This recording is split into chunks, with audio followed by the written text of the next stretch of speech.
I've never been entirely happy with that slogan of my many Quaker friends with whom I've shared plenty of experiences about speaking truth to power. We should be speaking truth about power, but not to power, rather to the people who are going to get rid of it. That's a slightly different slant on the thing, I think. Maybe it doesn't ring as well, but it seems to me more accurate.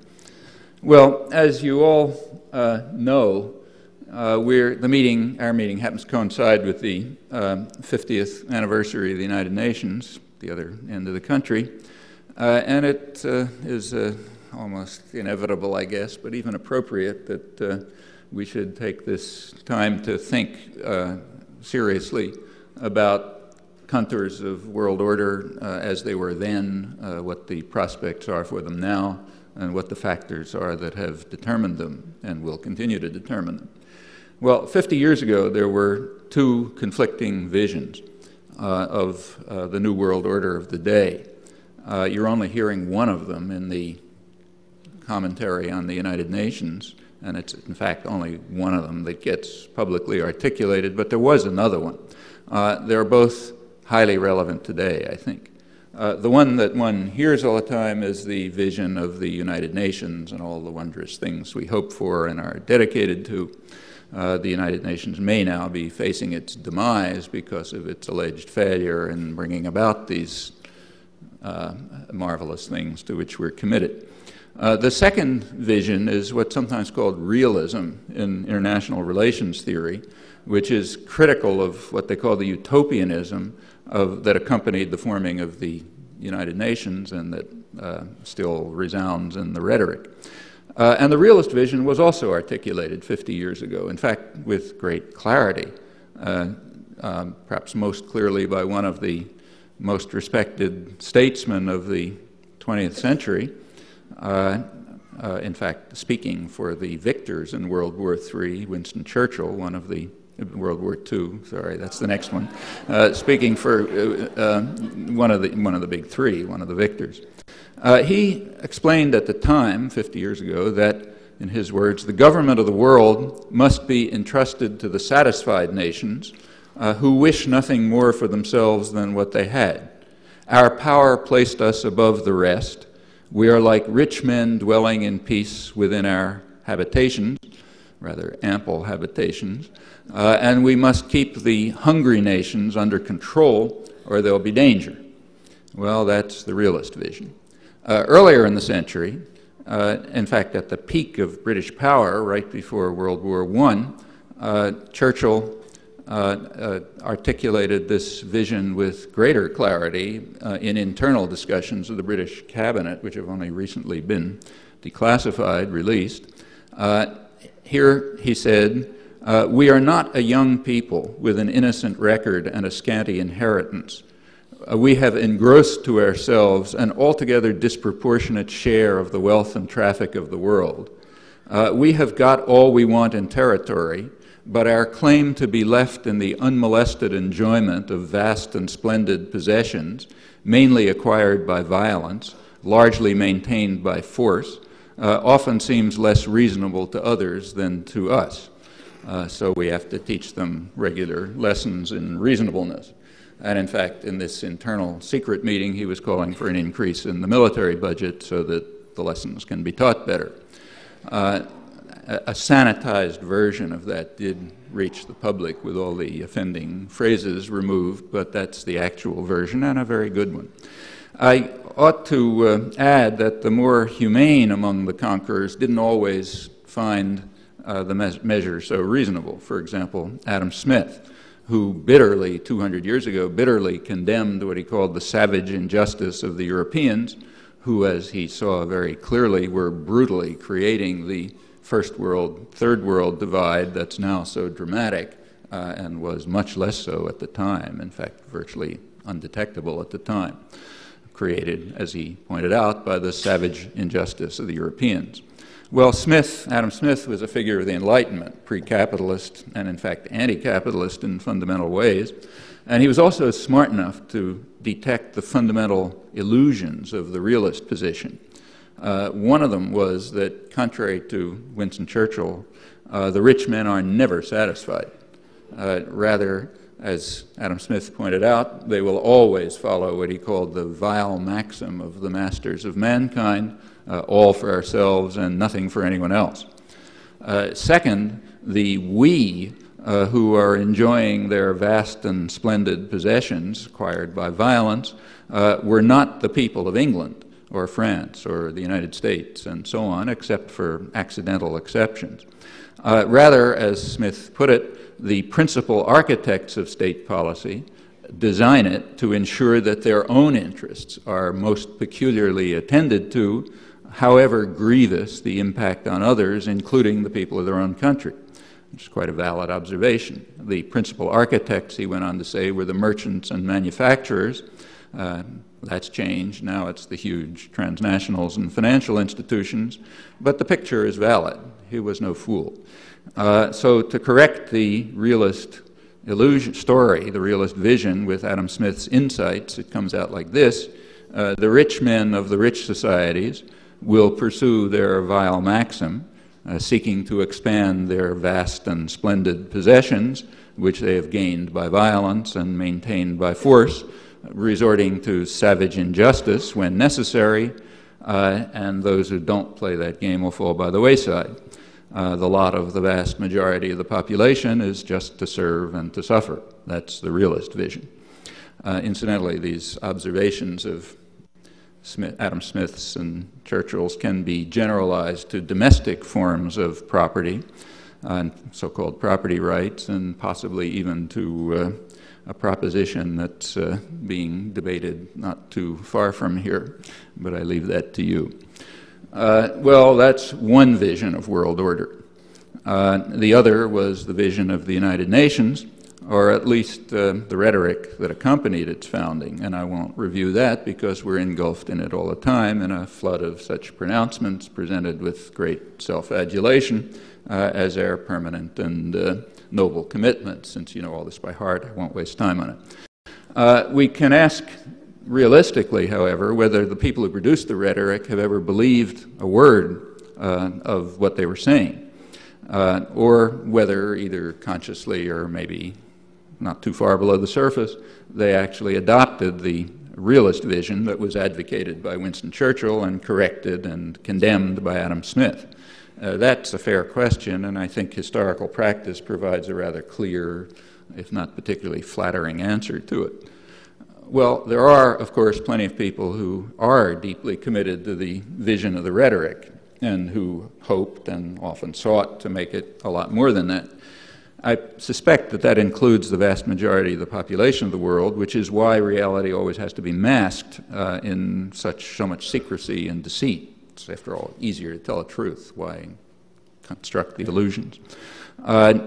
Also, this includes some fairly prominent individuals. But power has always resided elsewhere. Those were the visions of world order then. We know which one succeeded, and I don't think it's fundamentally different now.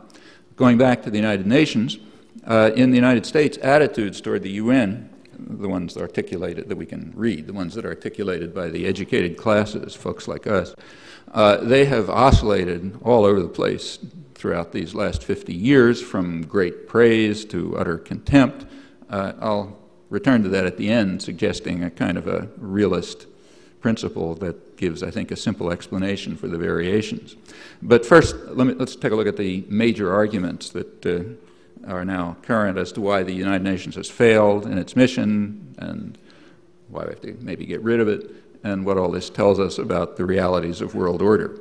There are two basic failures of the United Nations that appear in all the discussions. One is that during the Cold War, it was paralyzed, and then there was this moment of hope after the Cold War ended, but the illusions were shattered by the rise of ethnic conflicts and the failure of the United Nations to deal with them. That's the basic story. So to give a couple of representative quotes from the moment of hopefulness around 1990, I'm quoting from leading columnists and editorial writers in the Washington Post and the New York Times, but this is perfectly typical. There was a flood of this stuff. I've got a lot of it in print if you're interested. It's virtually exceptionless. So here's typical examples. During the long Cold War years, the Soviet veto and the hostility of third world nations made the United Nations an object of contempt, of scorn to many Americans who were rightly appalled by the sight of grim-faced Soviet ambassadors casting vetoes and storming out of Security Council meetings, and shrill anti-Western rhetoric from the third world. But with the end of the Cold War, this is from 1990, with the end of the Cold War in 1989 and 1989, Soviet policy changed, and that brought about a wondrous sea change in the United Nations, which can finally work the way it was designed to. That's completely typical of a flood of rhetoric from that period. Then came the disillusionment. The era of ethnic conflicts replaced the Cold War. The United Nations again failed to deal with them, so maybe the time has come to bid it farewell. That more or less encapsulates the story. Well, let's have a closer look at these two eras of modern history and what they actually tell us, which I think is a little different. With regard to the Cold War, there's again a standard version. I won't waste much time on it because it's too familiar. It was articulated, for example, by President Kennedy. The communist world, he said, from Havana to Moscow to Peking, as it was in those days, to Saigon and so on. The communist world, he said, is a monolithic and ruthless conspiracy planning to take over all the rest. His right-hand man, Robert McNamara, elaborated. He said that Soviet aggression has no historical parallel. Its goal is total obliteration without any hint of moral restraint anywhere in the entire literature of Marxism and communism. So therefore our stance is defensive. We are defending civilized values from the monolithic and ruthless conspiracy which aims at total obliteration. There's a lot of stuff like that. I won't go on.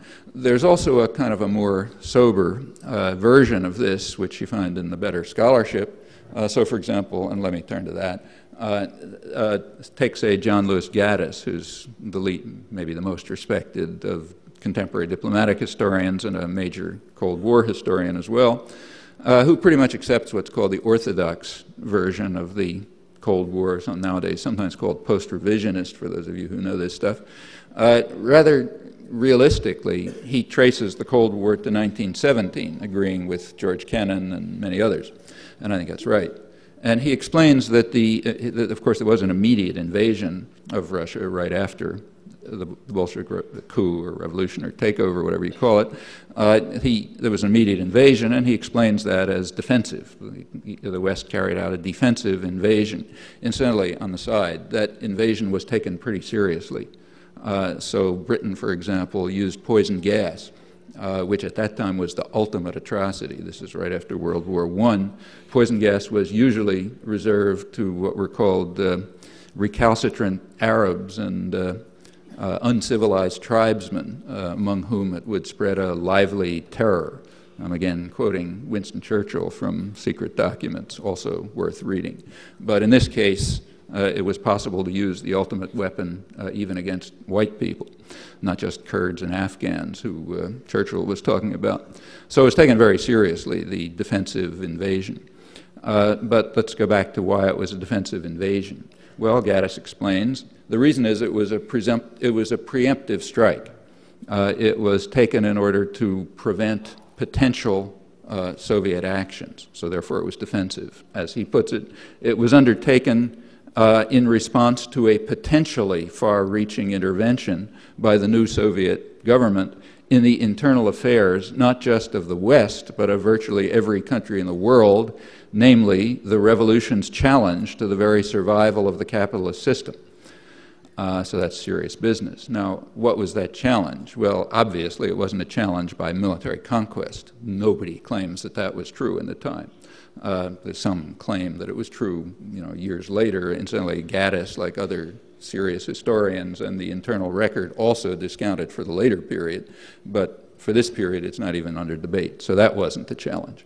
Rather, the challenge was a demonstration effect of an alternative an alternative development model, which it was feared might have great appeal to not only in the traditional service areas, what's now called the Third World, but even at home. among working people and the poor in the industrial societies themselves.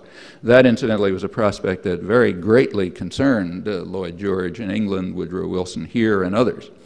Incidentally, that remains, if you look at the documentary record, the dominant theme until the record runs dry, which is now in the 1960s. So you go all the way through up to the, say, interchanges between Kennedy and Prime Minister Macmillan in the early 60s. It was always fear of the demonstration effect of successful development. It was the perceived success of the so-called communist model, had nothing to do with communism, but it was the so-called success of that model that was considered the threat, which is entirely understandable when you compare what was going on there to what was going on in comparable Western domains. And maybe educated Americans can't see that, but people around the world can see it very well, because they now benefit from our education, which prevents us from seeing what's obvious and was indeed obvious to planners. Now, of course, Stalin in particular carried out horrifying crimes, maybe some of the worst of history, but these awesome crimes are totally irrelevant to the story. And that's, again, pretty clear from the documentary record. So take, say, Truman. Truman liked Stalin. He admired him. He said he was honest. He said what goes on in Russia is none of his business. He said it would be a disaster if anything happened. This is all in private. It would be a disaster if anything happened to Stalin. This is around 1945. So, he said, in fact, he could get along fine with Stalin as long as the United States got its way 85% of the time. That was the issue. Churchill was the same. As late as after Yalta, that means February 1945, Churchill in internal cabinet meetings in Britain was defending Stalin as, you know, honest man, we can trust, great man, so on and so forth. The crimes were completely irrelevant. They knew about them, of course, but that's not significant. And that fits into a very traditional pattern. Saddam Hussein, you know, Trujillo, Suharto, you go through the list. The crimes are irrelevant. That goes up to the limit. So it includes that admirable Italian gentleman, as President Roosevelt called the man who brought fascism to Italy, who was greatly admired. It includes even Hitler in internal records up until the late 30s when he started to get out of line. It's disobedience that's the crime, not the crimes. Now, if anything is clear in history, that is. The record on that is completely overwhelming, and it's also true of Stalin. The couple of years before the Kennedy-Macmillan discussions, early 60s, on the demonstration effect, President Eisenhower and Secretary of State Dulles, again an internal secret discussion since declassified, they highlighted the central issue. They were lamenting what they called, this is all quotes, the ability of the communists to appeal directly to the masses and to gain control of mass movements, something we have no capacity to duplicate. And the reason is that the poor people are the ones they appeal to, and they have always wanted to plunder the rich.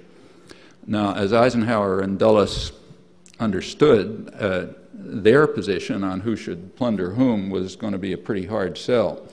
So it was kind of like an unfair competition in the, in the general arena. And so that's an old worry. It goes back to the founding of the American constitutional system. If you read the debates over in 1787 over the constitutional convention, most strikingly and most interesting is James Madison, who was the main framer. I mean, it was his ideas that got incorporated.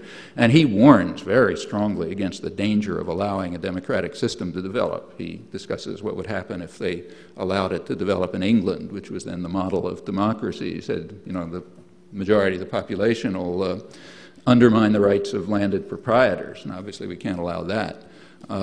Our system has to be designed, he said, and was designed, so that in his words, so that the government will fulfill its primary responsibility, and the prime responsibility of government is to protect the minority of the opulent against the majority. Because you got these people out here who are always trying to plunder the minority of the opulent. And that has to be prevented, and the constitutional system was designed to prevent it. And that theme runs right through all of our history, in the actual history. Now, I'm only sampling from a very rich record, which suggests a rather different perspective on the Cold War. That different perspective, in fact, I think is reinforced pretty powerfully when you look further, and it tells us a lot about the future as well. One place where you can look further is in the very rich record of declassified planning documents, which stress quite forcefully that the major threat to U.S. interests is what is called sometimes radical nationalism or economic nationalism that calls for improvement in the low living standards of the masses and development for domestic needs on the principle that the first beneficiaries of a country's resources should be the people of that country, not foreign investors. That's a conception that must be destroyed in all its forms. That's a constant theme, these are all quotes, constant theme right through the internal planning record at the highest level, exactly as it was for the British before us, and I presume for other countries too, but I haven't examined the records of France and other countries. The same conclusion is strongly supported by a look at the public record. That's obviously too great to sample, but it's substantial and quite intriguing. So just take one pretty dramatic case of it. Not a few years ago, you recall in 1986, the World Court condemned the United States for what they called its unlawful use of force, in other words, international terrorism or aggression against Nicaragua, and for its illegal economic warfare against Nicaragua. That was 1986 in the World Court. U.S., of course, refused to accept the judgment. Congress immediately responded, Democrat-controlled Congress, responded to the World Court judgment by increasing by a huge amount, $100 million, the U.S. aid to the international terrorists who were carrying out the unlawful use of force as American agents. And what was used to ram through the real thing that was most efficiently rammed through and enabled the Reagan administration to ram this through was the appeal to what was called the Sandinistas' revolution without borders. They had actually announced a revolution without borders. They were going to conquer the world, these guys in Nicaragua, and they'd announced it. And since they'd announced it, we had to defend ourselves with another one of these preemptive strikes. So therefore, too bad about the World Court or anything else. We'll go on with international terrorism at a massive scale. Now, the revolution without, and that was all over the press, the journals, went on, big propaganda theme right for a long time. And it was a kind of an interesting, it wasn't totally false. It was interesting and true in an interesting way when you look at it. There was a basis for it. The basis for it was indeed a speech by Thomas Borge, Sandinista, in which he said that every country has to carry out its own revolution, and we can't do anything about other people, but we would like to create a society that will be a model that others will want to follow. And in that sense, he said, our revolution transcends borders. That was the actual text. It was known. Like the fact, as soon as the Reagan propaganda system started using this as a threat of conquest, it was exposed, and prominently, like right in the Washington Post. But it didn't matter. It was true anyway. And in a sense, it expressed a deeper truth. The deeper truth is that the threat was the same, the demonstration of threat, and that's the same as military conquest. So therefore, we have to defend ourselves by violence against the threat that an alternative might be proposed that people might choose to follow. Well, there's plenty of that in the public record. Take a look at the post-Cold War period. That also gives you some good insight into what the Cold War was about. In fact, that's a good idea generally. A good rule of thumb is to take a look at what happens after a war is over and see who's cheering and who's complaining. When you do that, you often get a surprising insight into what the war was actually about. Try it out on the Second World War and you get some interesting conclusions. But let's take the Cold War. So after the Cold War, so say post-1989, who's rejoicing and who's unhappy? That tells you something. It always does. So who's rejoicing? Well, let's look at the East, Eastern Europe. Who's rejoicing in Eastern Europe? Well, that's very clear. The old Communist Party leadership. They're better off than they're rich beyond their wildest dreams, very powerful. The only difference is that now they're the agents of Western power. In other words, they're now playing the typical role of third world elites, very rich, very powerful, favored by the West, who loves them. In fact, there's even a name for them. They're called the capitalist nomenklatura. The nomenklatura is the old Stalinist commissars, now, working for the bosses in the West, and very rich and very powerful, favored, opening up a franchise in Moscow. Those are the guys you want to run it, you know, tough, know the ropes, and so on and so forth. So they're delighted. They're the winners of the Cold War.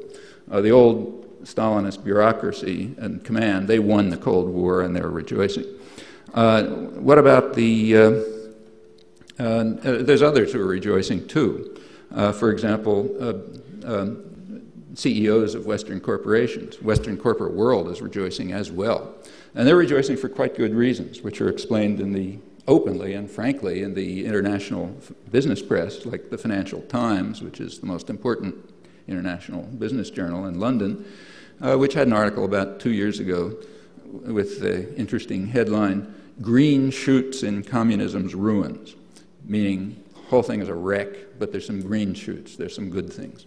What are the green shoots? Well, the green shoots, they said, are that with the reforms that have been instituted in Eastern Europe, the reforms, they say, have led to great impoverishment and very high unemployment, which means that now Western investors can get well-trained, well-educated, healthy workers at a fraction of the cost of the pampered Western workers, who are going to have to abandon their luxurious lifestyles, as Business Week added. So this is really great. We've got a new weapon against our own population. Now we can not only invest in, you know, Indonesia and Mexico, but we can get these guys in Poland too for 10% the wages of the pampered Western workers. And of course, since none of these people believe in the free market except for everyone else, when Daimler-Benz or Audi or GM or somebody invests there, they insist on very high tariff protection and all sorts of, you know, infrastructure support and so on. Exactly, incidentally, as when Daimler-Benz invests in Alabama, which they treat as a third world country properly, and where they get the same amenities. But now they got all of Eastern Europe opening up to them. So they're among the winners of the Cold War, too. So there's two categories of winners of the Cold War. Well, let's go on. What about the people of Eastern Europe? They're not so happy about it. In fact, the Financial Times, again, just it's been running regular polls. The polls now in Eastern Europe are well run, you know, Gallup polls and all that stuff. And they're interesting. The latest poll, they've been asking people to tell what the best period in Russian history is. This is Russia. Around 1992, 50% said the best period was pre-perestroika, you know, before the whole thing fell apart. Last April, the last one, that went up to 67%, said that was the best period. Meanwhile, optimism about the future is declining. It's Russia, rather general. People are, of course, delighted, and properly, by the collapse of the tyranny, but they're not so delighted about about the result of the so-called reforms. Reform is supposed to be a good thing. That's why the word is used. And the reforms have had a devastating effect in most of the region. So, for example, in Russia alone, they've led to about an extra 500,000 deaths a year, according to a UNESCO report, which incidentally supports them and says it's necessary. But in any event, the reforms have been very harmful to the general population, who are complaining bitterly about it. So they're not among the victors. They're among the losers of the Cold War. What about in the West?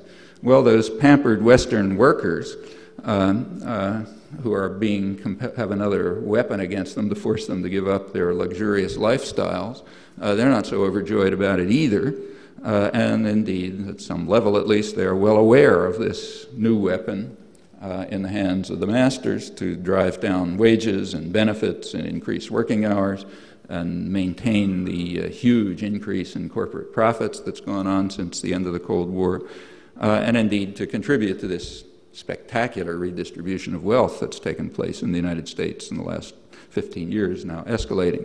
So they're not among the victors. Well, again, now take a look and ask who the winners were and who the losers were, and you get a certain picture of what it was about, a useful technique after any conflict. Well, this alternative, and I think more realistic perspective, makes a good deal of sense in broader historical terms as well, and carries us forward. So the East-West conflict, in fact, had many of the features of the so-called North-South conflict. That's the euphemism for Europe's conquest of the world in the last 500 years. The North-South conflict, the basic property of it is the one I just indicated.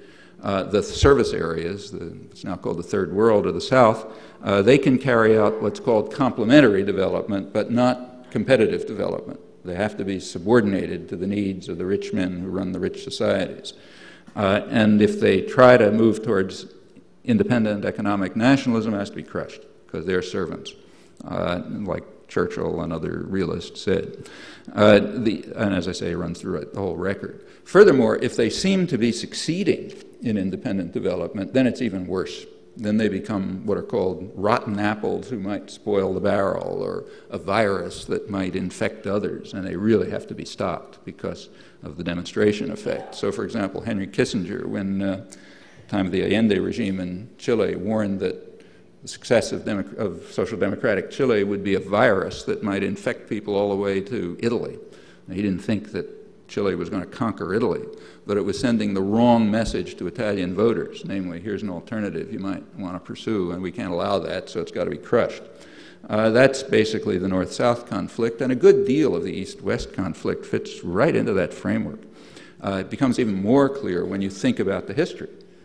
Eastern and Western Europe have been separating for about over 500 years. Around the 15th century, they started to split, actually in a fault line right down Germany, with the West beginning to develop and the East becoming its service area.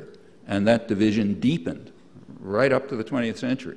So Russia was a deeply impoverished third world country, getting poorer relative to the West, right up to 1917. And that same was true of most of Eastern Europe after that. It was a standard, it was the traditional third world, providing resources and markets and investment opportunities. And there was a very wealthy class, of course, but that's true of every third world country. Of course, even at this period, when Russia was a deeply impoverished third world country, it was different from others. So under the Tsar, it had a big military force. It was very different in scale. It wasn't Grenada, you know. It had a big military force, and that was a worry. So it was an unusual third world country. And that persists right through the Cold War, too, meaning that this aspect of the North-South conflict took on a life of its own because of questions of scale. But aside from that, it has many of the familiar features, if you look over it in the historical range, and everything fits pretty much into place, I think, when you look at it that way, as does the aftermath. That is what has happened since 1990, as the region mostly returns to its earlier origins. There were sectors that were parts of the industrial West, like the Czech Republic or Western Poland, and they're returning to that. Most of it was third world, and it's returning to that very dramatically, which explains, I think, certainly explains who's happy and who's unhappy, but I think also adds to the account of what in fact was going on. Well, this picture is reinforced when you look at the continuity of policy since, which is nothing changed. End of the Cold War, nothing changed. Take, say, the Pentagon budget. We had to have a huge Pentagon budget to defend ourselves from the monolithic and ruthless conspiracy. Okay, monolithic and ruthless conspiracy is gone. Pentagon budget is the same. Barely declined, now going up. It's actually higher already than it was in real terms than under Nixon, and it's going up. So obviously something wrong there. Or take, say, Cuba, which we had to defend ourselves against by international terrorism and legal embargo and so on ever since 1960, because it was a tentacle of the, this monolithic and ruthless conspiracy bent on total obliteration, which was going to strangle us. So we had to defend ourselves against it by the biggest terrorist campaign in history, in fact, unless you count Nicaragua, plus the economic warfare. Okay, 1989, Berlin Wall falls. Whatever you think about it, it's no longer a tentacle of the, it's no longer part of the monolithic and ruthless conspiracy, so what's the effect? The effect is we increase the attack on Cuba. The economic warfare is tightened, but now it's for another reason. Turns out it wasn't because of the fear of Cuba all this time. It turns out it was because of our profound concern for human rights and democracy. And the propaganda, if you look back, you'll notice that the doctrinal system didn't miss a beat. Nobody noticed, or pretended at least not to notice, this rather sudden change that took place. And in fact, the concern about human rights and democracy is about as plausible as the fear that Cuba was going to invade us and destroy us. Whatever you think of Castro, take any view you like, the harshest condemnation you like, he looks positively saintly in comparison to the guys that we support throughout the region. That, again, is not controversial. The real problem about Cuba, which explains the continuity all the way through, was illustrated pretty well in what happened in the UN yesterday. You can read it in the front page of this morning's paper. Castro issued what the New York Times calls his controversial call for social justice, which is just as controversial, they say, as his critique of American imperialism. And worse, he got more applause from the delegates than Clinton did. So that's a problem. The problem is, but you're not supposed to notice it. If you've got benefits of a proper education like us, you sort of read those words, but you don't see what that means. The problem, in fact, is that the standards of health and social services and education, and in fact even high tech that have been achieved there, which other people in the world who aren't as well educated as we are can see. That's the problem. There's plenty to criticize about Cuba for people who are seriously concerned with human rights and democracy, now excluding everybody who's talking about it. But people who are serious about it, yeah, plenty to criticize. But as far as the doctrinal institutions are concerned, and certainly the planning system, it's the successes that are the problem, the threat. It's what Oxfam once called the threat of a good example when they were name of a pamphlet in which they were discussing the U.S. attack against Nicaragua, and that's accurate. Well, anyway, policy has persisted, in fact, even got harsher under ludicrous pretexts with the end of the Cold War, which tells you whatever it was about, it wasn't what they were saying, just as in the Pentagon budget. Or take what immediately followed the Cold War. What immediately followed the Berlin Wall fell in November 1989, absolute end of the Cold War. A couple of weeks later, the U.S. invaded Panama. Absolutely typical, footnote to history. In fact, about the only difference from a million other examples like that is that the pretexts were different. In fact, the pretexts were like the ones that Woodrow Wilson used right before the Cold War when he invaded Haiti and the Dominican Republic, and there was no monolithic and ruthless conspiracy. Then he was defending us from the Huns, if you remember. This time, George Bush, when he invaded, was defending us against Hispanic narco-traffickers. But other than that, it was the same as before. Same actions, footnote to history, no changes. Let's turn finally to the United Nations. What happened? The United Nations happened to be in session at the time, as a winter session. So winter 1989, fall, winter 1989, the UN was in session. And there were indeed Security Council vetoes, in fact 3. One of them, voted 14-1, was on Israel's practices in the occupied territories, vetoed by the United States.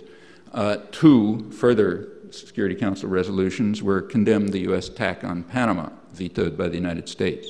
Those are the only Security Council resolutions vetoed. The General Assembly had a few, in fact, highly lopsided votes.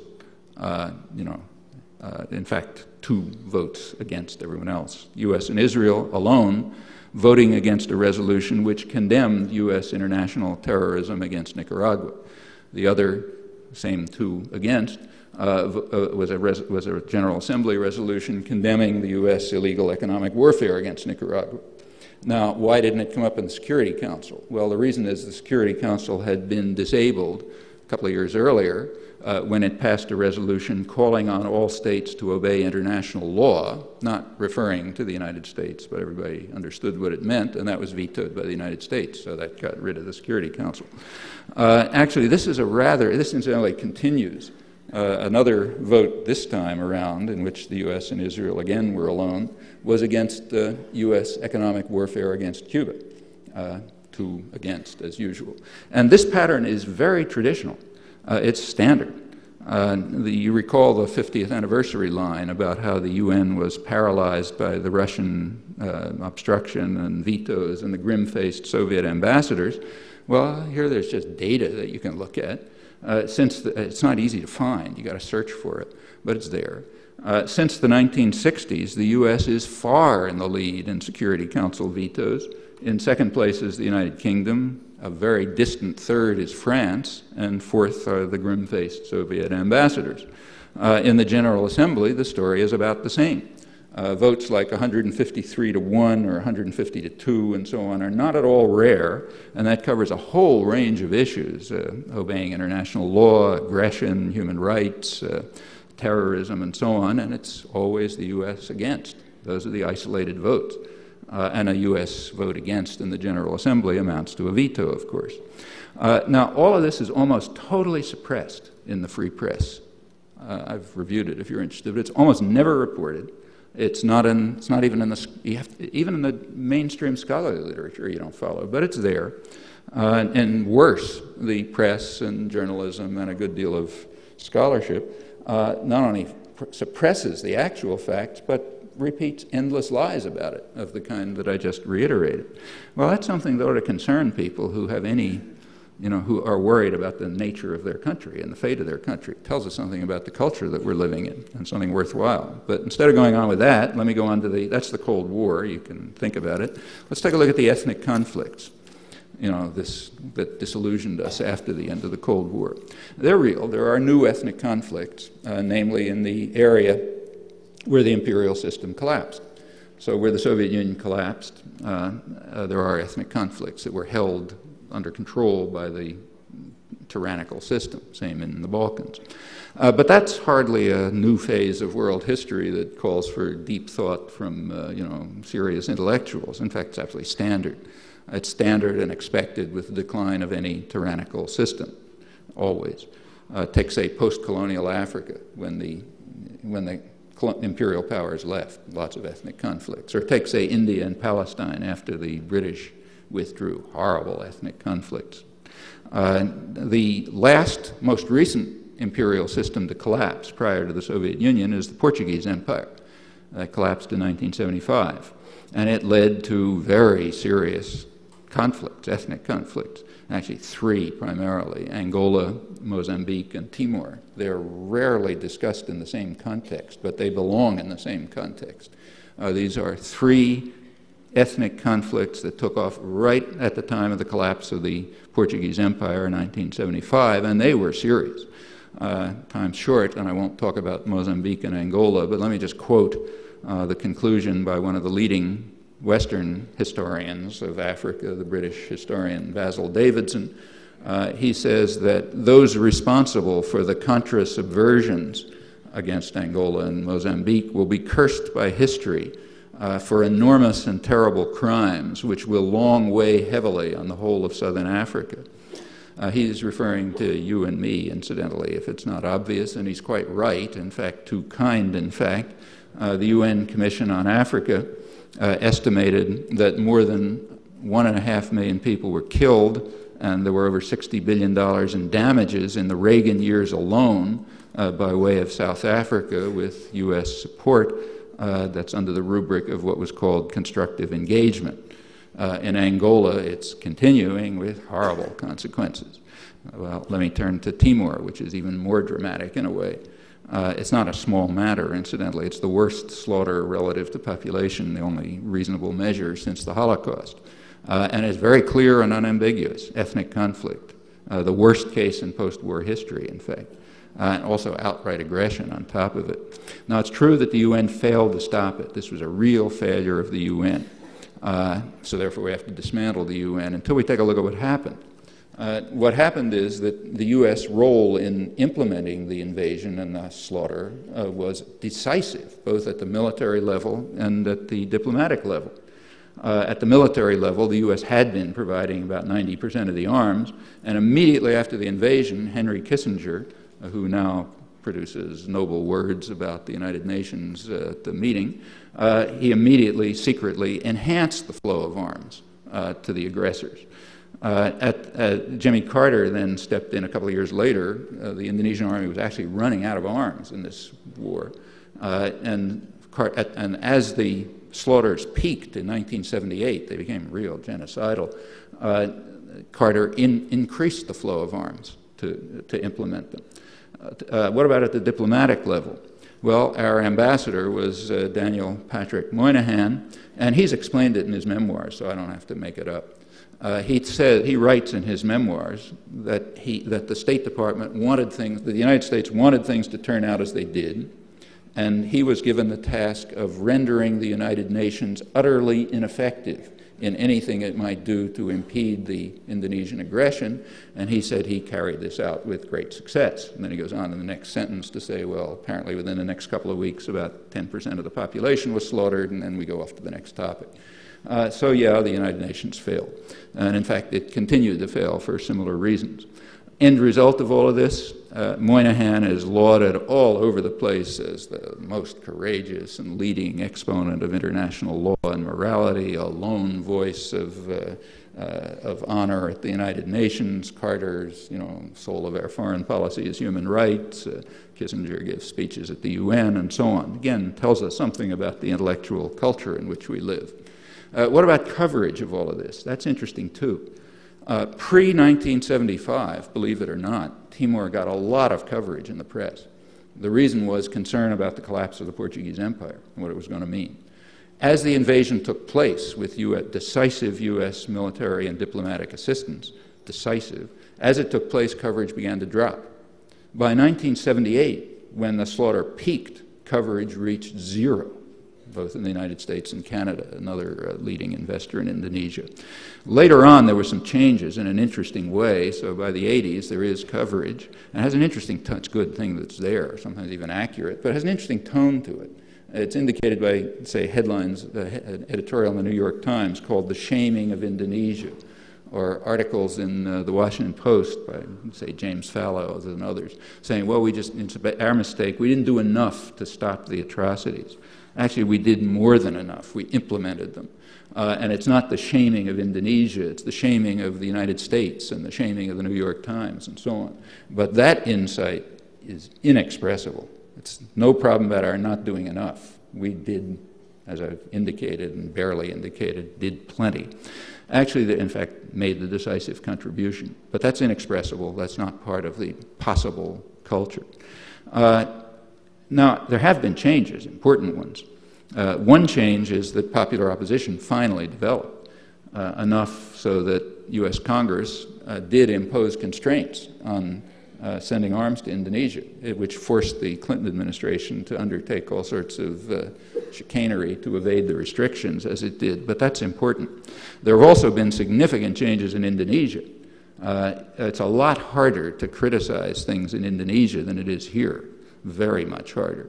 But student organizations and independent intellectuals and human rights activists and labor leaders and so on have been openly and vocally condemning the Indonesian invasion of East Timor in the last couple of years, and also condemning the West, condemning us for refusing to join with them in doing so, and it's easy for us, and for refusing to join in their own struggles for internal democracy and human rights and labor rights in Indonesia.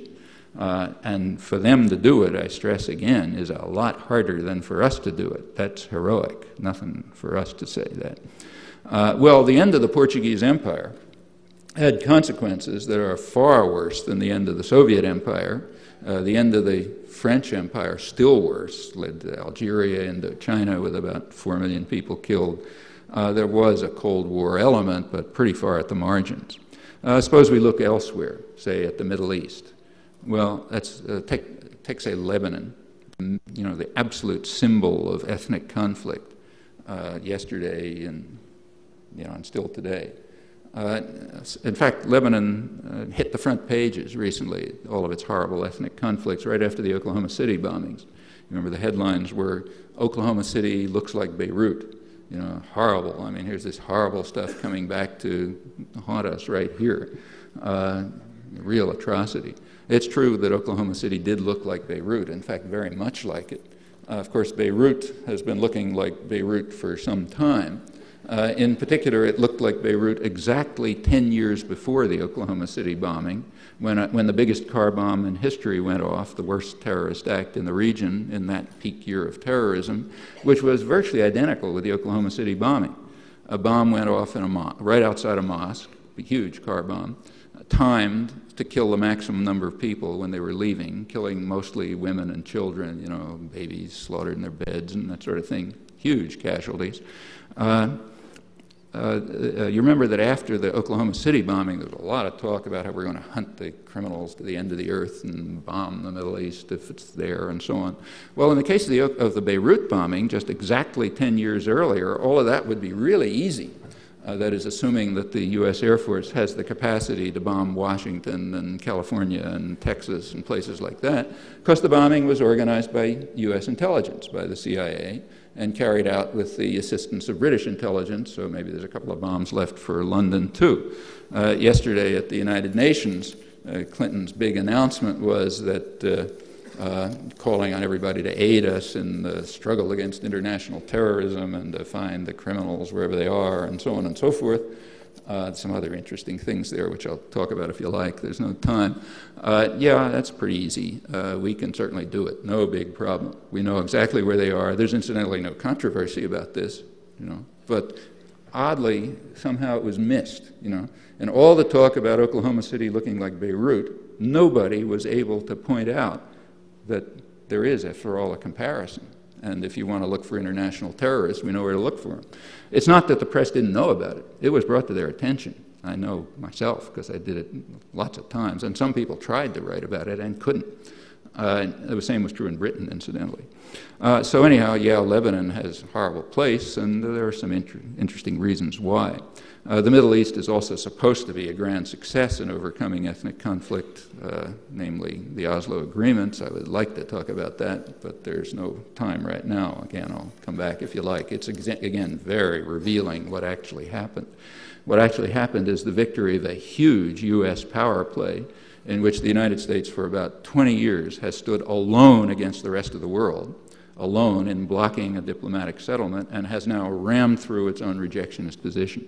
The U.S. blocked the United Nations, vetoed Security Council resolutions, voting every year. There were votes like 150 to 2 at the General Assembly to block any diplomatic settlement because the U.S. insisted on two things. One, no rights for the Palestinians, and the rest of the world wouldn't agree to this, and the U.S. insisted on no withdrawal, except as they decide, and the world wouldn't agree with this. It's only after 1990 when the U.S., after the world capitulated. In fact, with the big effect of the Gulf War was the world capitulated and said, okay, you run it yourself. And then we had a genuine peace process, namely a peace process run unilaterally by the United States with nobody interfering and ramming through the rejectionist position of the United States, which it had held against the rest of the world. All of this is documented beyond any question. The facts are not in doubt, and it's undetectable. You got to go way deep in the memory hole, even in scholarship, to dig out the facts. Again, a great success of propaganda and an explanation of why the headlines read Day of Awe at the White House a week or two ago. Yeah, it was a day of awe, but not exactly for what they were talking about. Well, let me finally return to attitudes toward the United Nations. There's a lot of self-righteous commentary about its failings. I've given some indication of why and where I think it's failed. In my opinion, what has happened is exactly what was predictable, namely on realist grounds. The lion's share of the responsibility for the failure falls, not surprisingly, on the world's most powerful state, which has been, in fact, rendering the United Nations utterly ineffective in anything it did, exactly as our ambassador and leading exponent of international law was kind enough to tell us that he did in the case of the worst slaughter since the Holocaust. And that's dramatically been true since the early 1960s. What happened then was that the United Nations fell under what's called here the tyranny of the majority, which is also sometimes known as democracy, and it just stopped following orders. As soon as it stopped following orders, down the tube. We then render it utterly ineffective in anything it's going to do. The commentary on all of this is quite amazing. I sampled a bit of it. A lot of it's in print. It's a pretty remarkable story. Well, what about the principle that explains U.S. attitudes toward the UN, the ones that are articulated in our culture, the intellectual culture? I think if you check, you'll find that the explanation is extremely simple. Insofar as the United Nations followed the orders of Churchill's rich men in the rich societies, which means primarily the United States, exactly to that extent it was praised. insofar as it didn't follow those orders, it was condemned. That's a pretty simple principle, and it accounts with remarkable precision for all the variations in attitudes. Again, I'll go through more of it if you like, and there's a lot in print, but I think that's the way it is. Well, that, I'm afraid, these are some of the issues that lie behind the fashion, some of the realities behind the illusions, and if they continue to be kept in the shadows, that is, if Churchillian realism continues to prevail in the coming world order, we can praise ourselves and our colleagues and our friends and our institutions for the achievement. Thanks. You've been watching a From the Archives lecture by MIT professor of linguistics, Noam Chomsky, The Contours of World Order, 50 Years of the United Nations. In a moment, we'll return to the question and answer session from this program. Noam Chomsky is world-renowned for his revolutionary work in the fields of linguistics and philosophy. From the early days of dissent against the U.S. invasion of Vietnam, Noam Chomsky became widely known for his analysis and criticism of United States foreign policy. He has published hundreds of articles and dozens of books.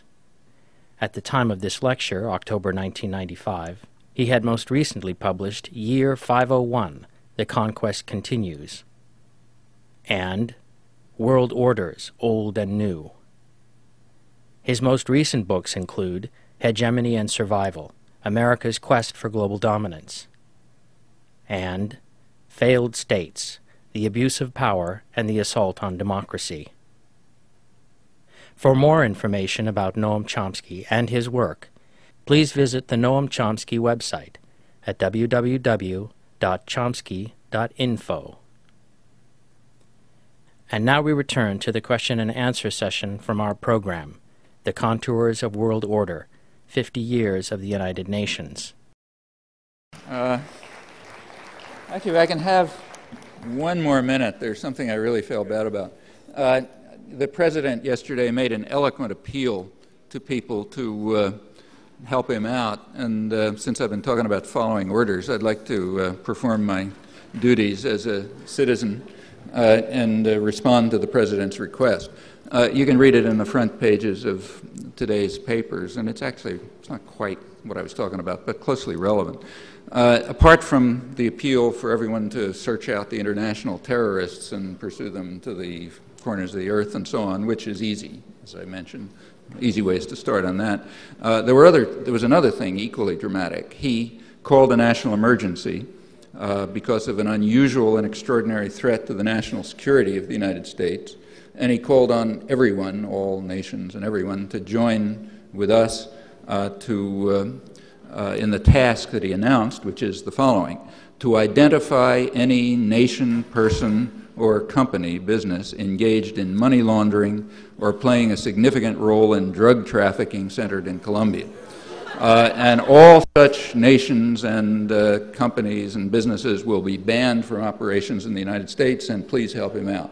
So here's some help in identifying them. There was a major study done by the OECD a couple of years ago. That's the Organization of the Rich Countries. They tried to trace money laundering. Not so easy because it's illegal, but they tried to trace it, and their conclusion is that over half of it goes through U.S. banks. Colombia gets about 7% of it, according to them. Now, that's not a secret. It was published in the major national daily in Mexico, however, Excelsior. I don't think it was ever reported here. That's the organization, utterly reputable organization of the big rich countries, and it tells you one good place to start in trying to close down anybody who's involved in money laundering. Over 50% sounds like a good place to start. Second, are there any companies involved in playing a significant role in drug trafficking? Well, yeah. During the Reagan administration years, the CIA and congressional investigators did an analysis of chemical flows to Latin America from American chemical companies, and discovered that they were far in excess of any possible industrial needs, and that in fact the chemicals that were flowing down there are exactly the ones that are being used for manufacturing cocaine in Colombia. So there's another way to shut down businesses that are doing business, because here, though they have a significant role in the drug racket, namely start with the big American chemical corporations, which again ought to be pretty easy. But what about nations that are involved in playing a significant role in drug trafficking in Colombia? Well, you know, a good place to start is to look at those who are funding the traffickers. Now, it's well known. You can read it in every Human Rights Watch report, and Amnesty International report, and Church Study, and so on. It's pretty well known who they are, mostly the military. The military and the security forces are up to their necks in league with the drug traffickers and the paramilitary and the landowners who have given Colombia the worst human rights record in the hemisphere, again, documenting a whole flow of documents on this from all the international human rights groups and church groups, and they're getting funded, namely by us. In fact, they get more than about half of U.S. military aid to Latin America goes to them. It has nothing to do with the drug war, but except insofar as we're funding people who are involved in it. It has a lot to do with killing peasants and things like that. That's half of U.S. military aid. Actually, it's increasing under Clinton. So it's pretty easy to identify the nations and major corporations and banks and financial institutions that are engaged in money laundering and drug trafficking in Colombia. Well, we'll have a test. Presumably all of this will be headlines in the Free Press tomorrow, so I'm just giving you a foretaste. But in any event, there's an easy way for all of us to help out in the President's appeal if we want. Okay, your turn.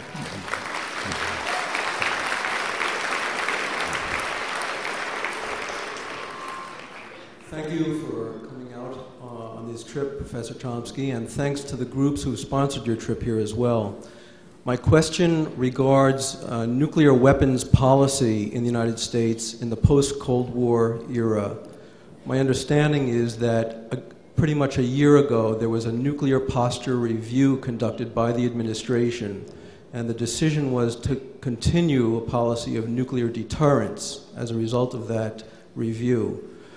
The specific question I have is regarding the nuclear weapons establishment subsidizing the high-tech corporate sector in the continuation of the development of very sophisticated replacement components for nuclear weapons systems in the years to come. Specifically, the Intel Corporation, which is now moving to the neighboring county north of us, has an R&D facility which is involved with a contract with Department of Energy to develop a new supercomputing system which will be able to do simulation and modeling of very precise physics of nuclear detonations. So that, in conjunction with the proposed National Ignition Facility in California, seems to continue the policy of sophisticated weapons development. Yeah, I think that's right. What impacts does this have for future directions for the Non-Proliferation Treaty, for the Comprehensive Test Ban, and for an eventual nuclear weapons convention banning nuclear weapons in the post-Cold War era? Could you address that? Yeah, I think the answer is pretty obvious. I mean, there is a shift in nuclear weapons policy. There's a shift towards, I mean, you know, a lot of stuff they don't tell us, but from the public record, there's a shift towards, you know, sort of lower, more sophisticated and precise and lower yield targeted weapons. And there's even a public posture about this. It was announced in the first, right after the fall of the Berlin, every year the White House gives Congress a statement about why the Pentagon has to be bigger than it ever was in history. And it's usually, for all through the Cold War, it was the same statement. You know, the monolithic and ruthless conspiracy, we got to defend ourselves and so on. And the bottom line, you know, more weapons, more nuclear weapons and so on. Well, the interesting one to look at was March 1990. The Russians are gone, you know, no Russian bear. If you look at the posture statement, it was, the bottom line was the same as before. You know, bigger Pentagon, you know, maintain the military industrial base and so on and so forth, but the argument was different. No Russians.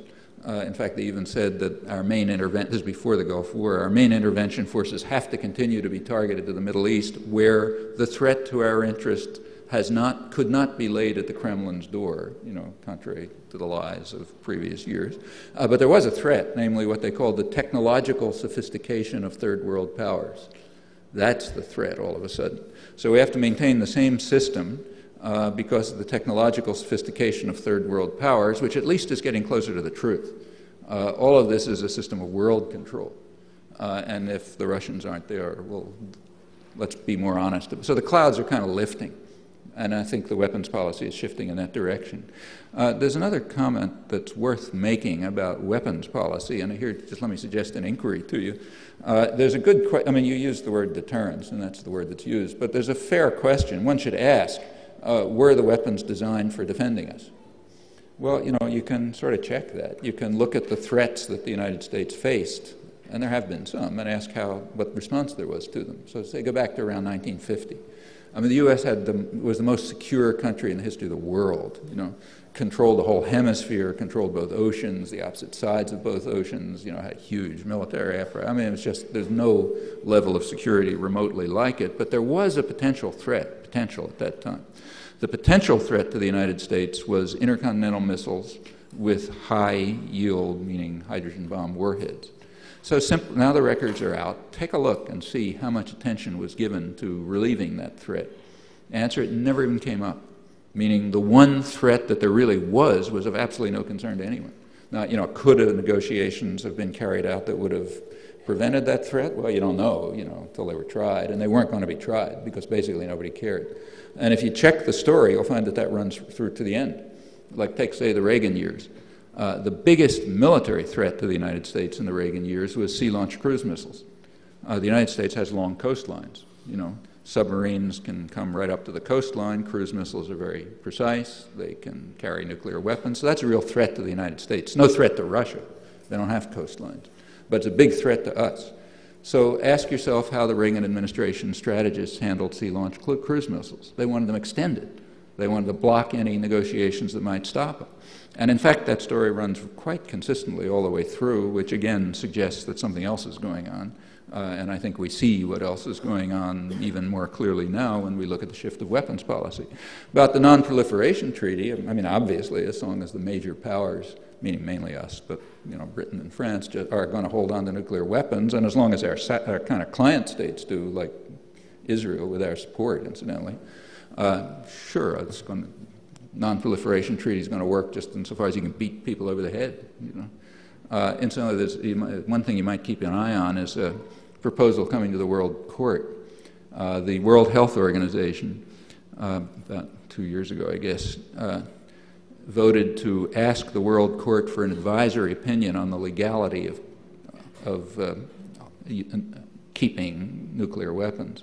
The Western powers were passionately opposed to this. They've tried in every way to prevent the World Court from hearing this.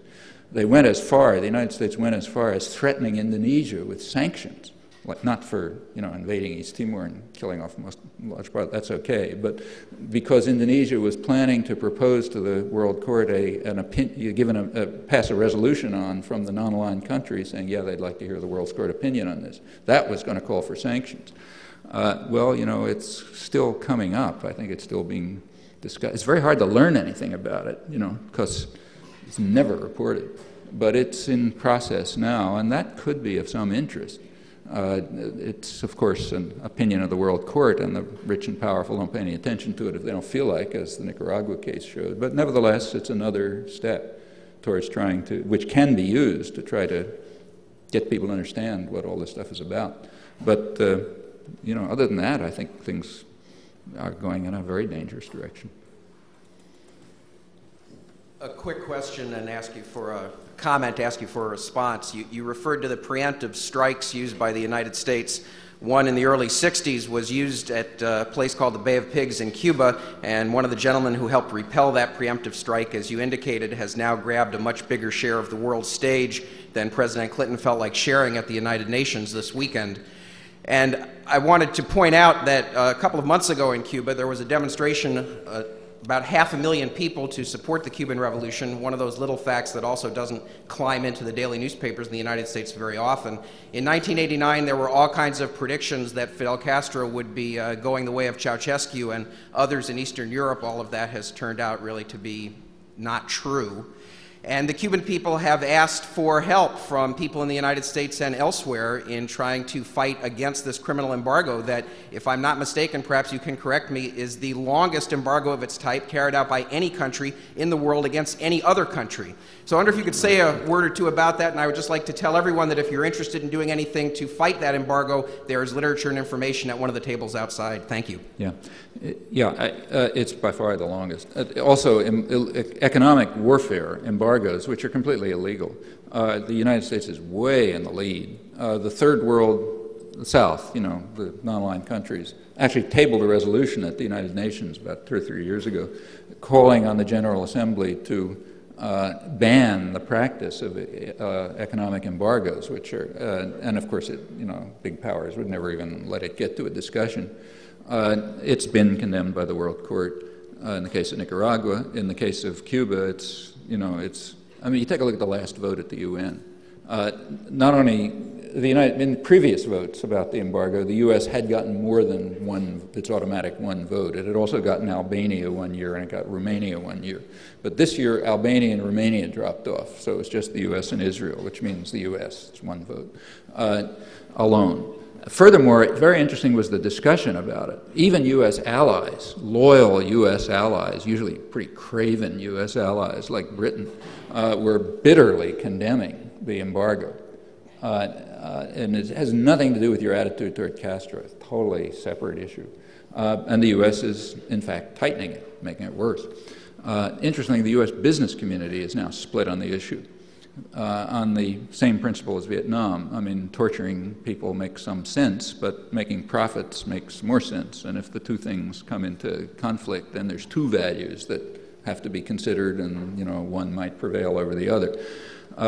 As to the practice ought to be considered intolerable.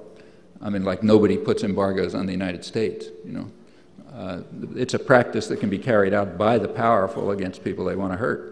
And that's exactly why the vast majority of the world's population, through the non-aligned countries, have wanted to ban it. And it's exactly why we're the leading well in the lead. And it's completely illegal, under GATT rules, under international law, and so on. It goes on as long as we let it. In the beginning of your talking, you talked about daring to speak truth about power. And obviously what you're saying wakes up a lot of people, and I'm just wondering what protects you from being one of the many people that just vanishes. Very simple. I'm white, I'm privileged, I'm part of the wealthy classes. There's no such thing as a capitalist country in the world. It couldn't survive for a second, but this one is sort of more toward the capitalist end of the spectrum than most, and the more you are toward that end of the spectrum, the more everything becomes a commodity, of which you get about as much of as you can buy. Well, here, freedom is a commodity. If you're rich enough and the right color and everything else, you can buy a lot of it. And I'm rich enough and privileged enough, so I have a lot of it. In fact, the people who would protect, like I was a black organizer in the ghetto, maybe I get killed. It's happened. But the people who really have power in this country would not want the state to be powerful enough to go after people like me, because if so, they would go after people like them. So civil rights are indeed protected under the condition that freedom is a commodity that you can purchase, like shoes. And there is a lot of it. This is a very free society. And there are a lot of people like us who are pretty privileged, and we have an awful lot of freedom to do things. If we don't do them, it's our fault, because there's no cost. I mean, if there's any cost, it's pretty slight. Not like most places in the world. It's not like protesting in Indonesia, for example, or in Central America. You're not going to get your brains blown out like Jesuits in El Salvador, and that just gives us more responsibility.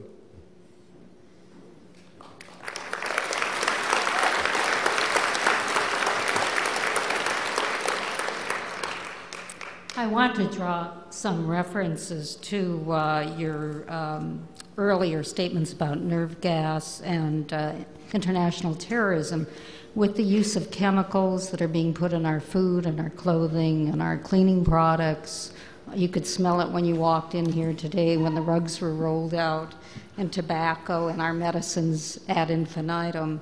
And we're seeing it in the statistics most recently told us about the high numbers of children in New York with the astronomical levels of respiratory problems.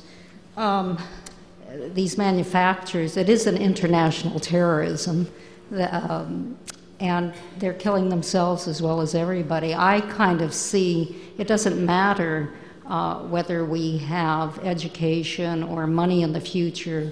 I think we're all going to be too sick to go to work and produce much, and the numbers of chemical sensitivities cases are at least being recognized today, but are being recognized in big numbers. I'd like you to comment on that. Yeah, it's a serious problem, but I think we should be clear about it. It's mostly a problem of poverty.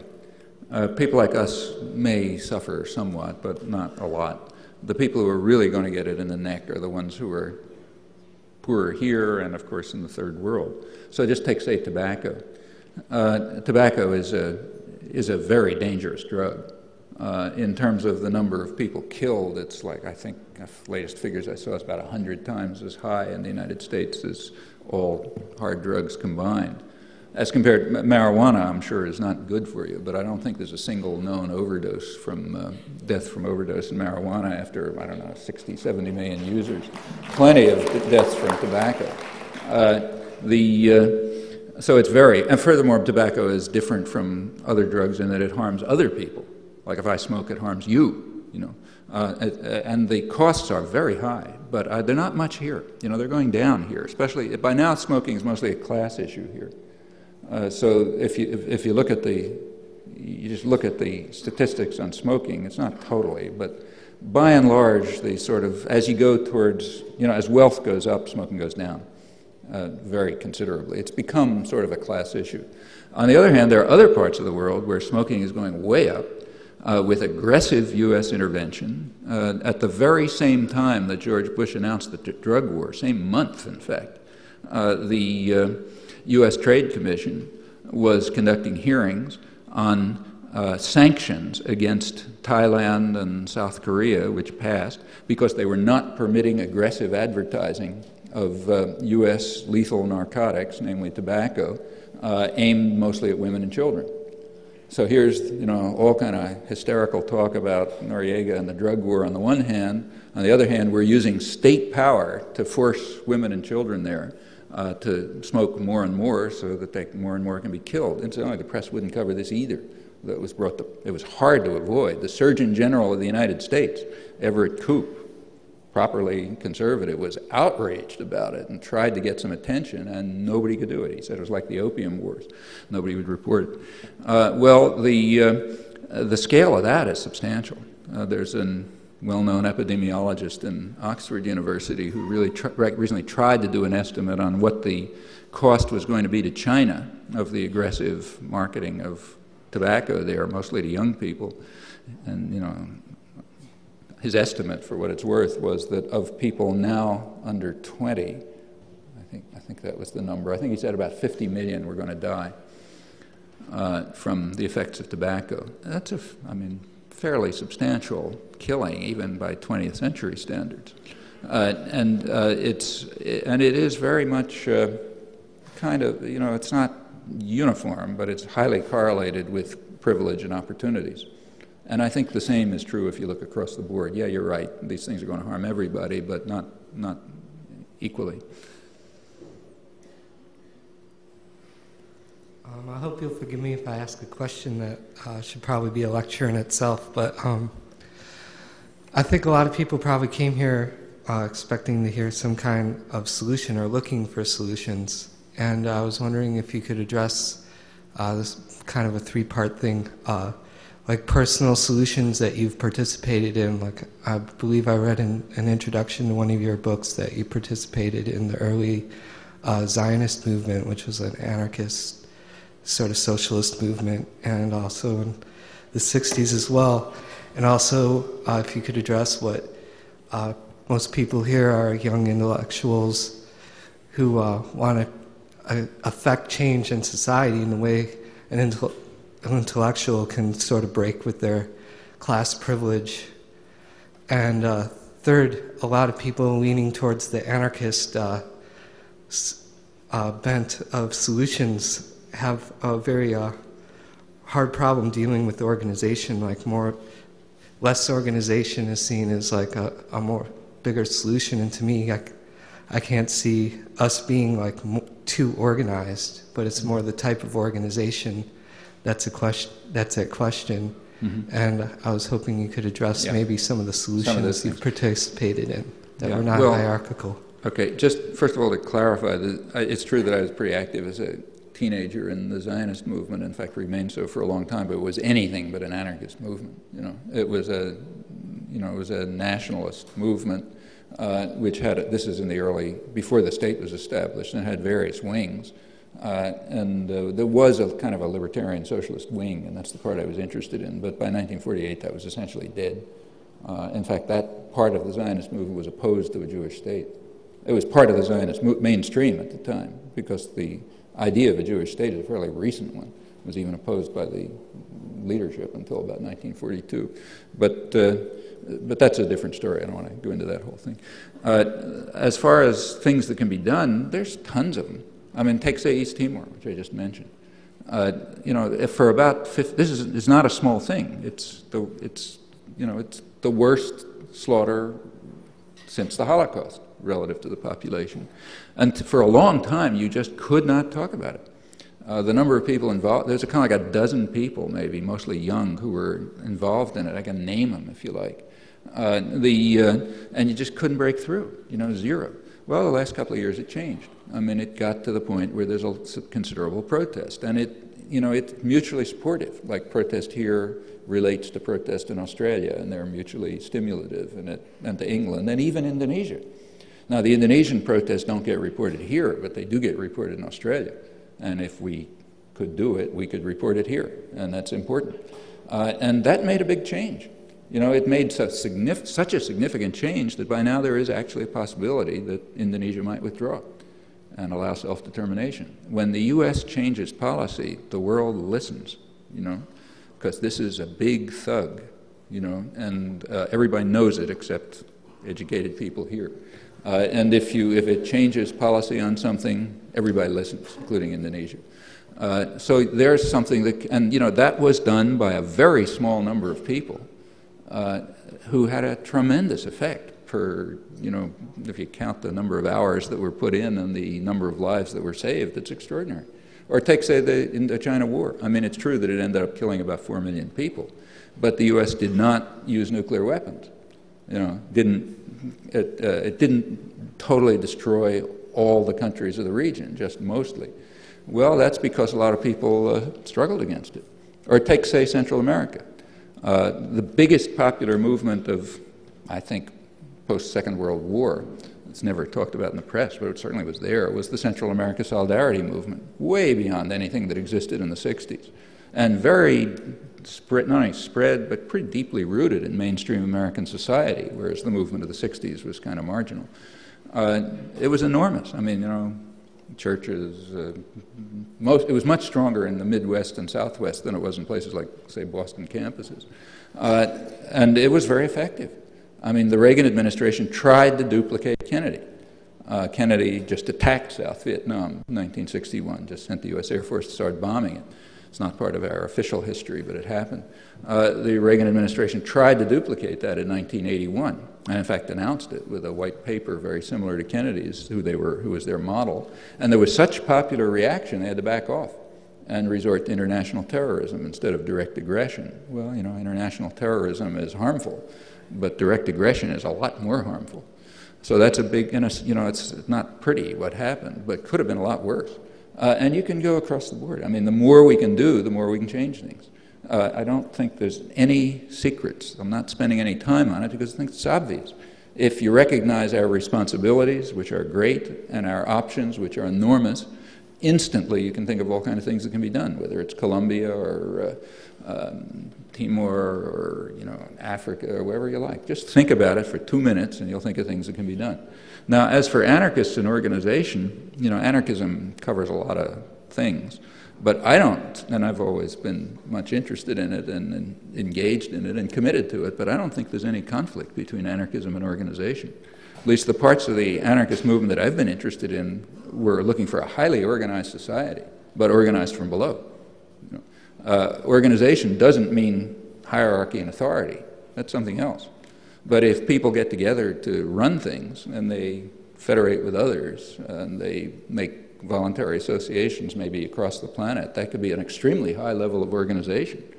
And it's on anarchist principles. So I don't see any conflict between anarchism and organization. In fact, I think anarchism is calling for a highly organized society, but a popularly and democratically organized one. I just want to invite people who are interested in discussing these issues. I've got some flyers for a magazine that I'm putting together on these issues, if you're interested too.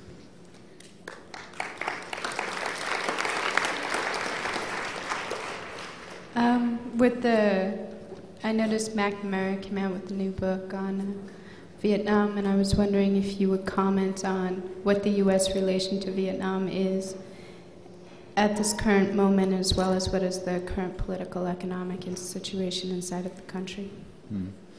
Well, I won't. I've written about McNamara's book if you're interested, so I won't comment any further. It was quite interesting.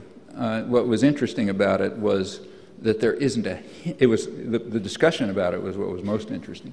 The question was, did he go too far in apologizing, or was it right that he did it? And the people in the peace movement said, let's honor him for apologizing, and others said, no, he went too far. Fact of the matter is, there is not a word of apology in the book, except to Americans. He apologizes to Americans for what he did to American society. There is not a word of apology for the 4 million corpses that he left there in 3 destroyed countries. That is beyond discussion, and it's amazing to me that activists in the peace movement and religious leaders and so on were praising this as an apology to everybody except the victims. The fact that that could happen, tells you something quite astonishing about the culture again. And there's more to say about the book, but I won't go into it. As to the U.S. and Vietnam, well, long story, but what happened, in my opinion, back around 1970, I thought the U.S. had basically won the war. The big threat, nobody was ever worried about Vietnam conquering Indonesia and, Hawaii and all that stuff. That was for, to frighten the public. What they were worried about was the usual thing, the demonstration effect of successful independent development. And it was part of a broader concern about China and so on, and that's pretty clear in the internal documentary record. I thought it was sort of obvious by 1970, but with the release of the Pentagon Papers, it became quite well documented over 20 years ago. And in fact, by about 1970, it was clear there was never going to be any demonstration effect. In fact, the countries would be lucky to survive. This is a huge assault by a superpower. It'd be lucky if they could survive at all, but they certainly weren't going to be a model for anybody. In fact, one effect, which I thought was, again, I wrote about it in 1970, was pretty obvious then, was that either the place would be totally wiped out, or else what would survive would be the harshest and toughest elements, because they're the only ones that can survive that kind of an assault. Well, that's pretty much what happened. I didn't predict the Khmer Rouge, but it's generally what happened. So I thought the U.S. had basically won a victory in terms of its actual war aims. Well, I still think so. Actually, the business press more or less agreed. Like the Far Eastern Economic Review a couple of years later said, look, why don't you guys call off? You've won already. They're never going to bother us. We've put up dictatorships all in the neighborhood, so no virus is going to infect anybody, and you crushed this one, so no virus, and go on to something more productive. Okay, then comes 1975. The U.S. escalated the war, but in a different way, turned it into strangulation. The idea after 1975 was to make the victory, to deepen the victory, make sure that they don't have a chance of recovering. So put a heavy economic embargo on, block the international lending institutions from giving them assent, make them really suffer and starve. Exactly what we're doing to Nicaragua right now. Nicaragua is going down like that, It's now the second poorest country in the hemisphere, right after Haiti. We got a stranglehold on it. We are not going to let it develop. We are now insisting that they return basically the Somoza properties and so on. Hillary Clinton was just there praising the Chamorro government for reuniting the Nicaraguan family and rejuvenating the economy since democracy came in 1990. A couple of days before she was there, the ultra-right paper of the business community, La Tribuna, which is, super neoliberal and everything else, published a story on a UNICEF report on Nicaragua, which has yet to make it here and never will, which was headlined something like, Nicaragua mortgaging its future by the fact that the child malnutrition, the starvation is out of sight and everything's collapsing and so on and so forth. Yeah, that's the revitalization of the Nicaraguan economy. We got a stranglehold on it, and they got to suffer. Same with Cuba. And there's reasons for that, too. Just imagine yourself in the position of, say, the mafia don who runs a certain neighborhood. So you're running a certain neighborhood. Suppose somebody doesn't pay protection money. Do you just go in and get the money? No. You send goons in to, break his legs and beat him to a pulp and make a model so that others understand that you follow orders. Okay? Now, again, people in the world understand this, but if you're well educated like us, you don't see it. So it kind of looks odd that every time anybody gets out of line and we've won, we go on and torture them. Yeah, it makes complete sense. In fact, we wouldn't have the slightest problem understanding it in the case of, say, the mafia don in the neighborhood, and that's us. We're the mafia don for the world. Sure, it makes a lot of sense. And in fact, the U.S. kept the stranglehold on it. The excuses kept changing. So at first we had the missing in action story was concocted, a total fraud. Nobody ever cared about missing in action before, there's still people who haven't been found from the War of 1812. We don't have any problem digging up the bodies. There are bodies all over Flanders Field, which nobody's cared about. Nobody bothers with them. Same for every war. But this was a good way to get people upset, behind the idea of strangling Vietnam. Then, fortunately, something else came along. Vietnam invaded Cambodia and put an end to the Pol Pot regime's atrocities. And since the U.S. was in fact supporting Pol Pot, they were bitterly attacked. This is the one humanitarian intervention that I know of in modern history. It's not that they were trying to be humanitarian. That was just a consequence of it, was to put an end to a major massacre. So they came under huge attack. The Prussians of Asia, we got to strangle them and so on. That went across the propaganda system without a whisper. And we started openly supporting Pol Pot, the Democratic Kampuchea Coalition, and now we had to embargo Vietnam because the Prussians of Asia had put an end to the Pol Pot regime. Okay, then they withdrew from Cambodia. Without missing a beat, we shifted back to missing in action. Now we got to strangle them because of missing in action. And this continued until a couple of years ago, and then it stopped for a very simple reason. Most of the world listens when the United States gives orders, but it was starting to leak. Japan was starting to invest, and Europe was starting to invest, and so on. And American business just didn't like the idea that they were being cut out of lucrative markets. So we had exactly the conflict which is now showing up in Cuba. Makes perfect sense to torture people, teaches people a good lesson and so on, but at some point the need to make profits is more important. So Vietnam is now allowed back into the civilized world on our terms. And that'll sooner or later happen with Nicaragua too, if anything's left of the place. Nicaragua may be uninhabitable in 10 or 20 years. It's possible. But that's the way you treat people who get out of line. And I think that's exactly what's going on in the Cuba case right now and the Nicaragua case. Incidentally, much the same is true of Iraq, which is another story. But Professor Chomsky, last night you alluded to some of the impact that some of the newer investment options that transnationals have, like Eurodollar investments, are doing to the speculation economy. I was hoping that you could perhaps articulate more of the impact on the real economy when that money is essentially strip mined from it and playing in the larger global casino. Well, it's late, but instead of my trying to say anything, let me just quote an absolutely impeccable source. Paul Volcker, who was the head of the Federal Reserve under Reagan and so on, very super respectable, just headed a commission which was looking into the decline of the growth rate since the 1970s. There's been a general decline in the growth rate around the industrial world since the 1970s.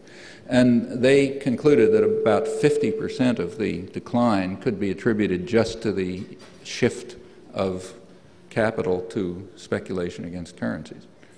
And it's pretty well understood why. I mean, it's a weapon against growth. Anytime any country starts to undertake policies that might stimulate the economy, capital flows from it. So it's a weapon against growth. And their estimate, for what it's worth, is about 50% of the decline in the growth rate is attributable to it. I don't have an independent judgment. Yeah, thanks for coming again, and especially all these people here. This is quite the turnout. You don't get to see that in Olympia very much, so it's an honor to everyone here and show up. I wanted to say three things. One had to do with international law, and indigenous issues, and corporate colonialism, and how that rates in the Western Hemisphere especially, but I know it's global. Second thing is about the International Court of Public Opinion.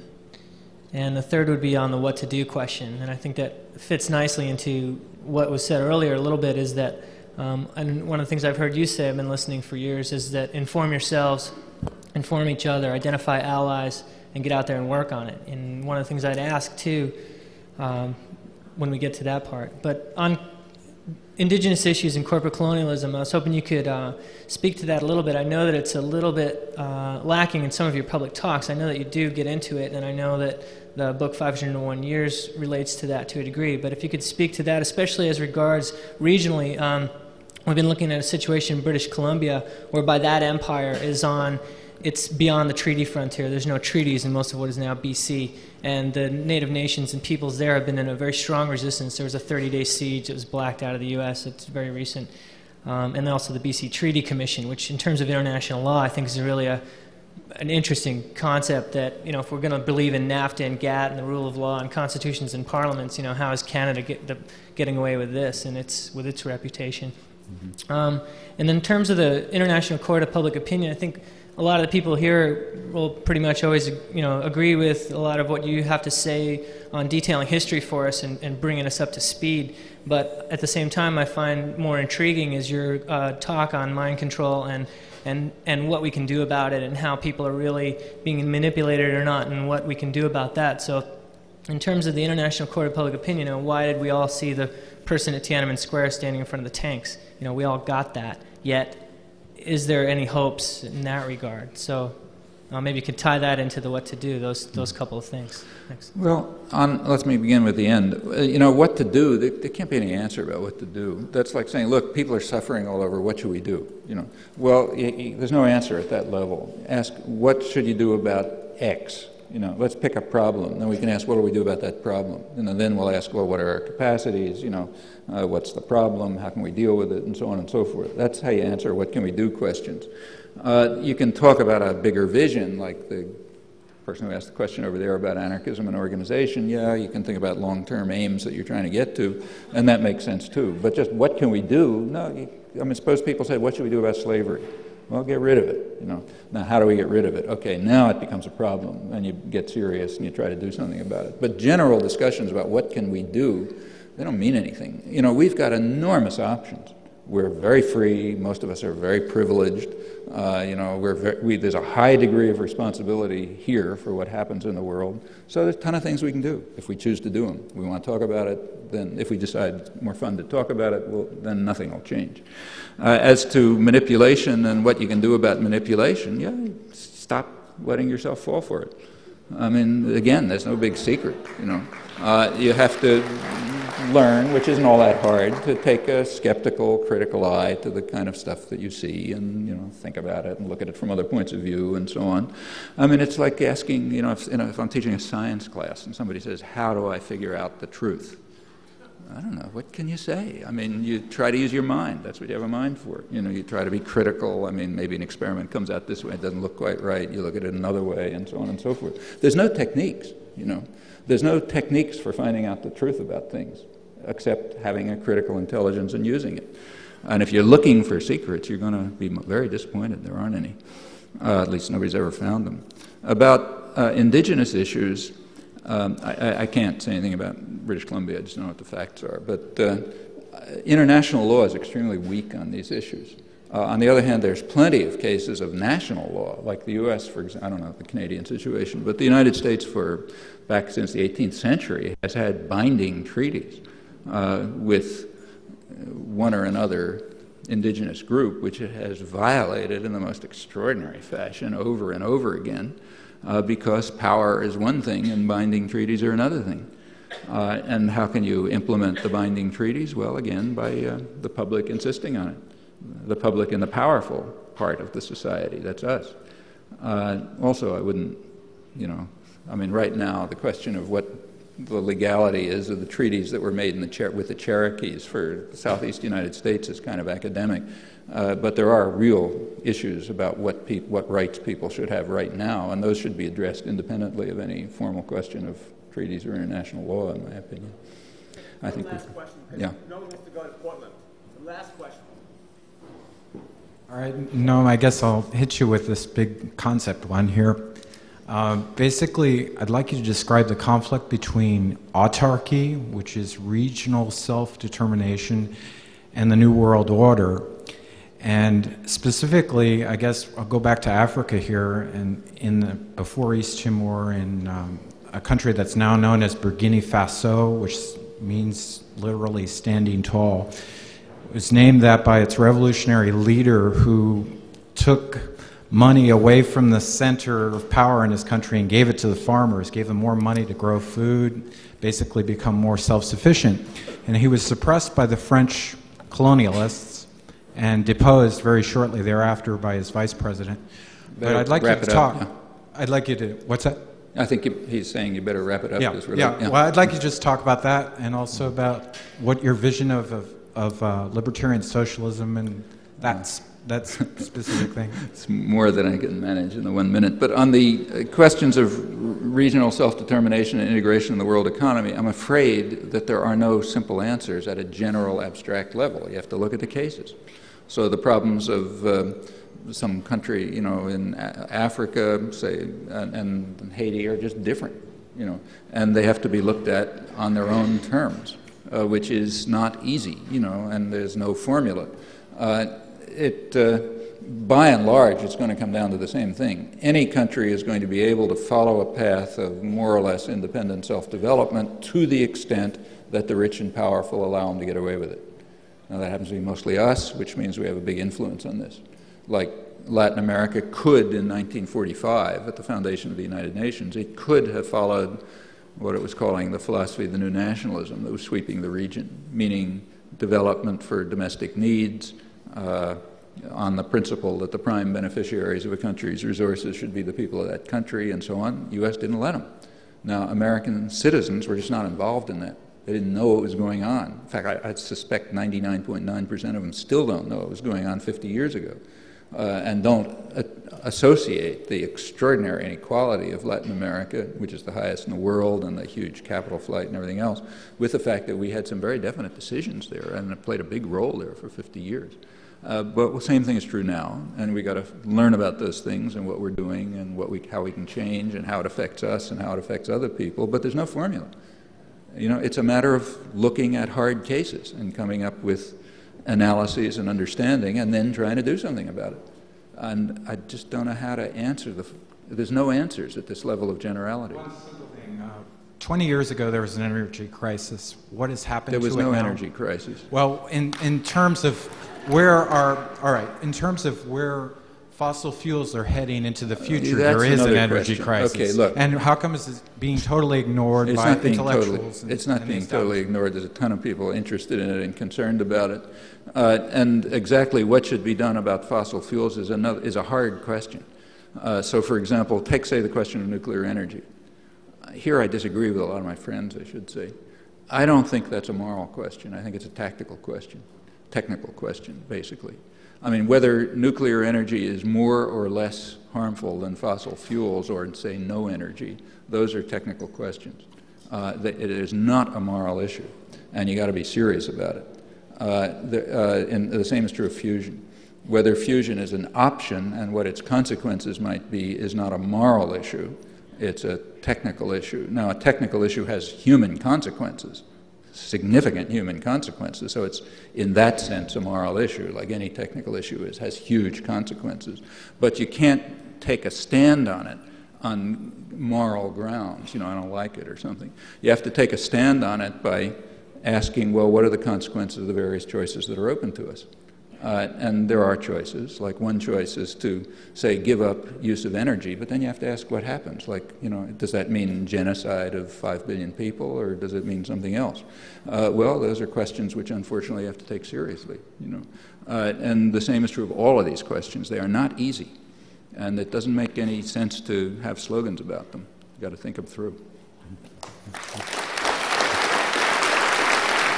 You've been watching a From the Archives lecture by MIT Professor of Linguistics, Noam Chomsky. The Contours of World Order, 50 Years of the United Nations. This program was produced by PDX Justice Media Productions. To find out more about this program and our many other video and audio programs, all available through free internet streaming, please visit our website at www.pdxjustice.org. You'll find programs featuring such speakers as Paul Krugman, Phyllis Bennis, P. Sainoth, Susan Faludi, Bashir Abumeneh, Naomi Klein, and many others.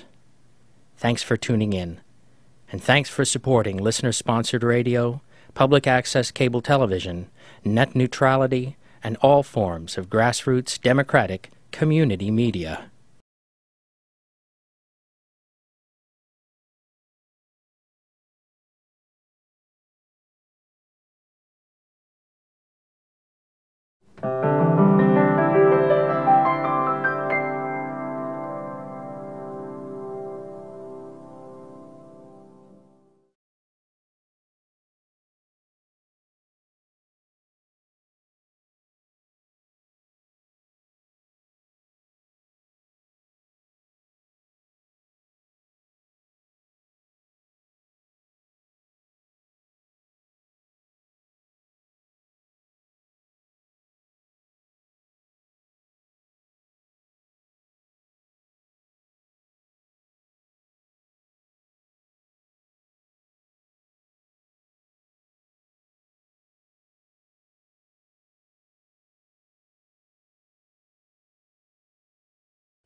I've never been entirely happy with that slogan of my many Quaker friends with whom I've shared plenty of experiences about speaking truth to power.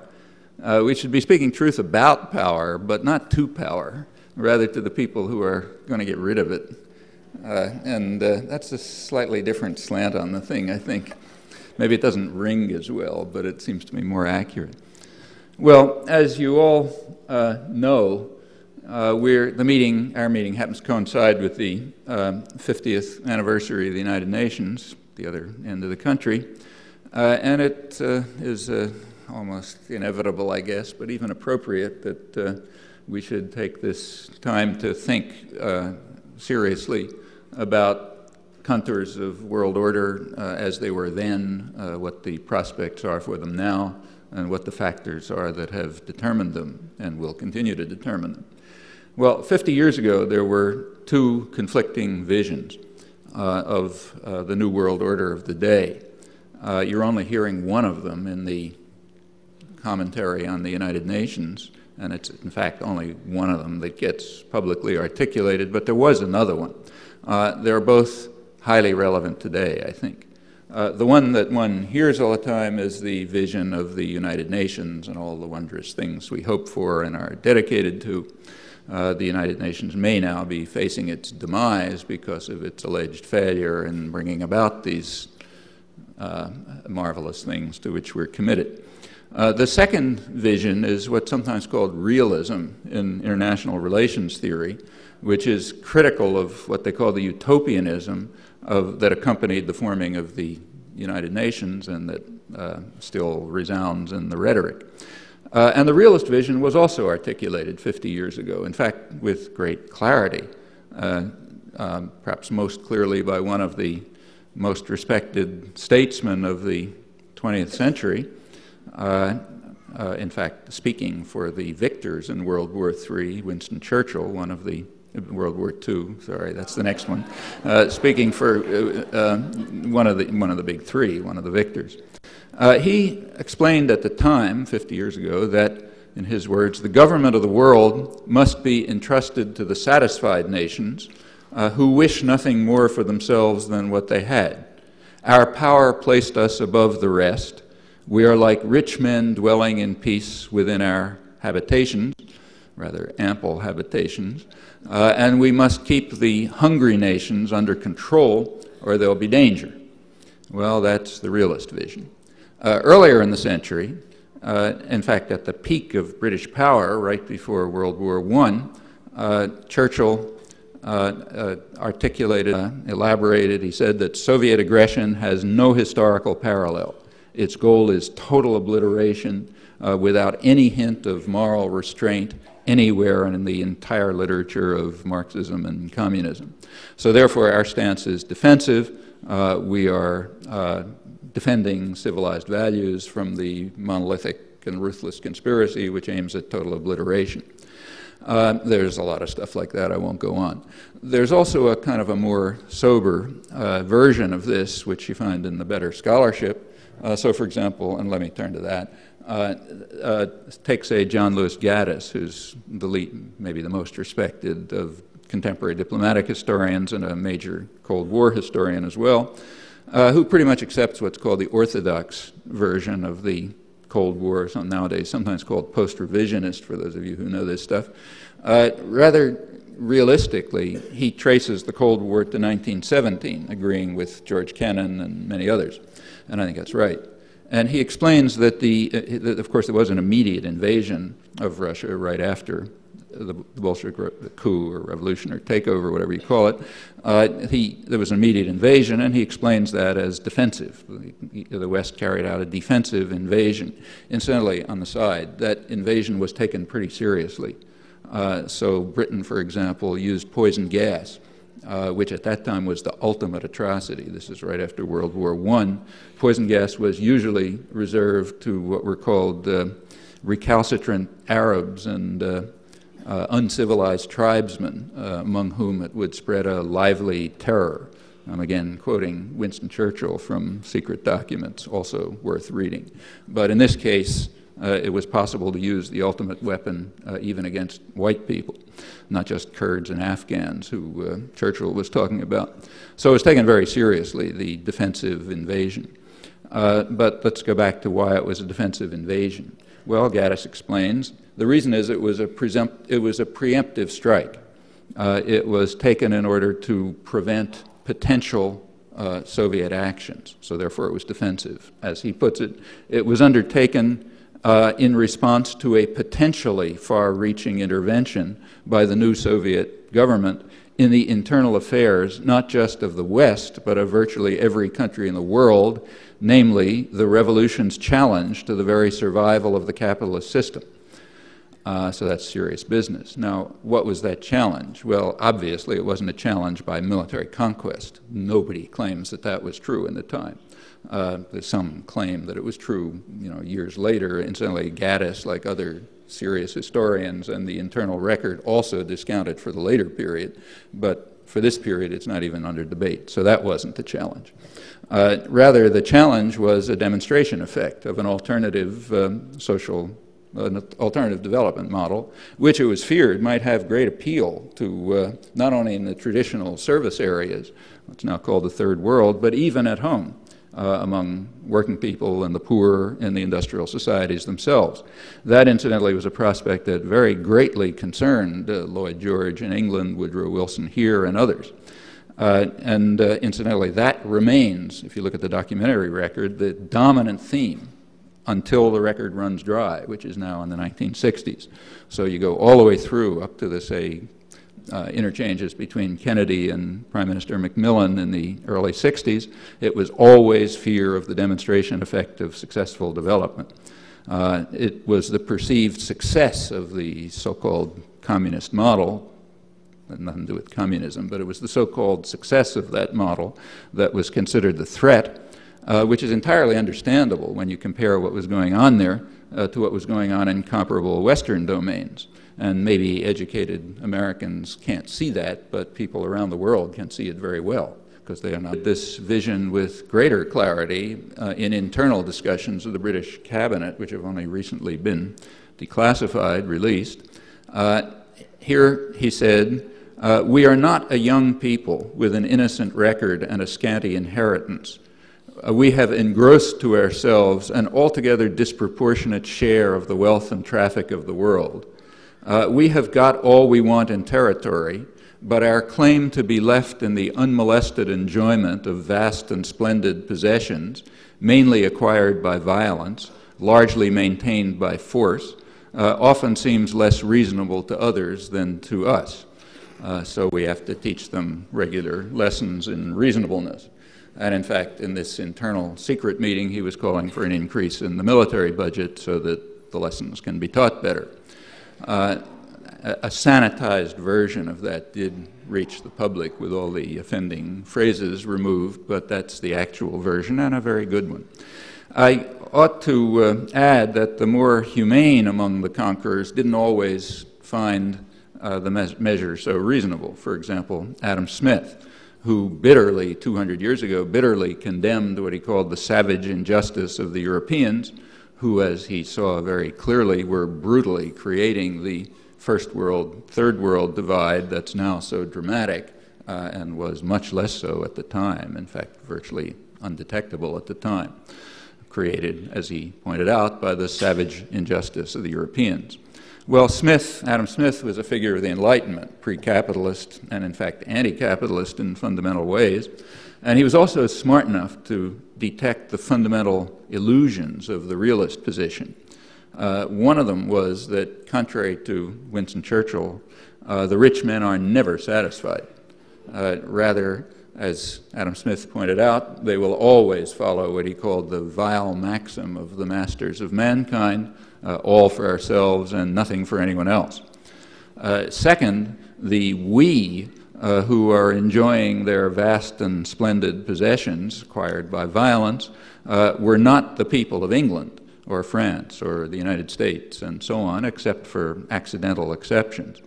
Rather, as Smith put it, the principal architects of state policy design it to ensure that their own interests are most peculiarly attended to, however grievous the impact on others, including the people of their own country, which is quite a valid observation. The principal architects, he went on to say, were the merchants and manufacturers. That's changed. Now it's the huge transnationals and financial institutions, but the picture is valid. He was no fool. So to correct the realist story, the realist vision with Adam Smith's insights, it comes out like this.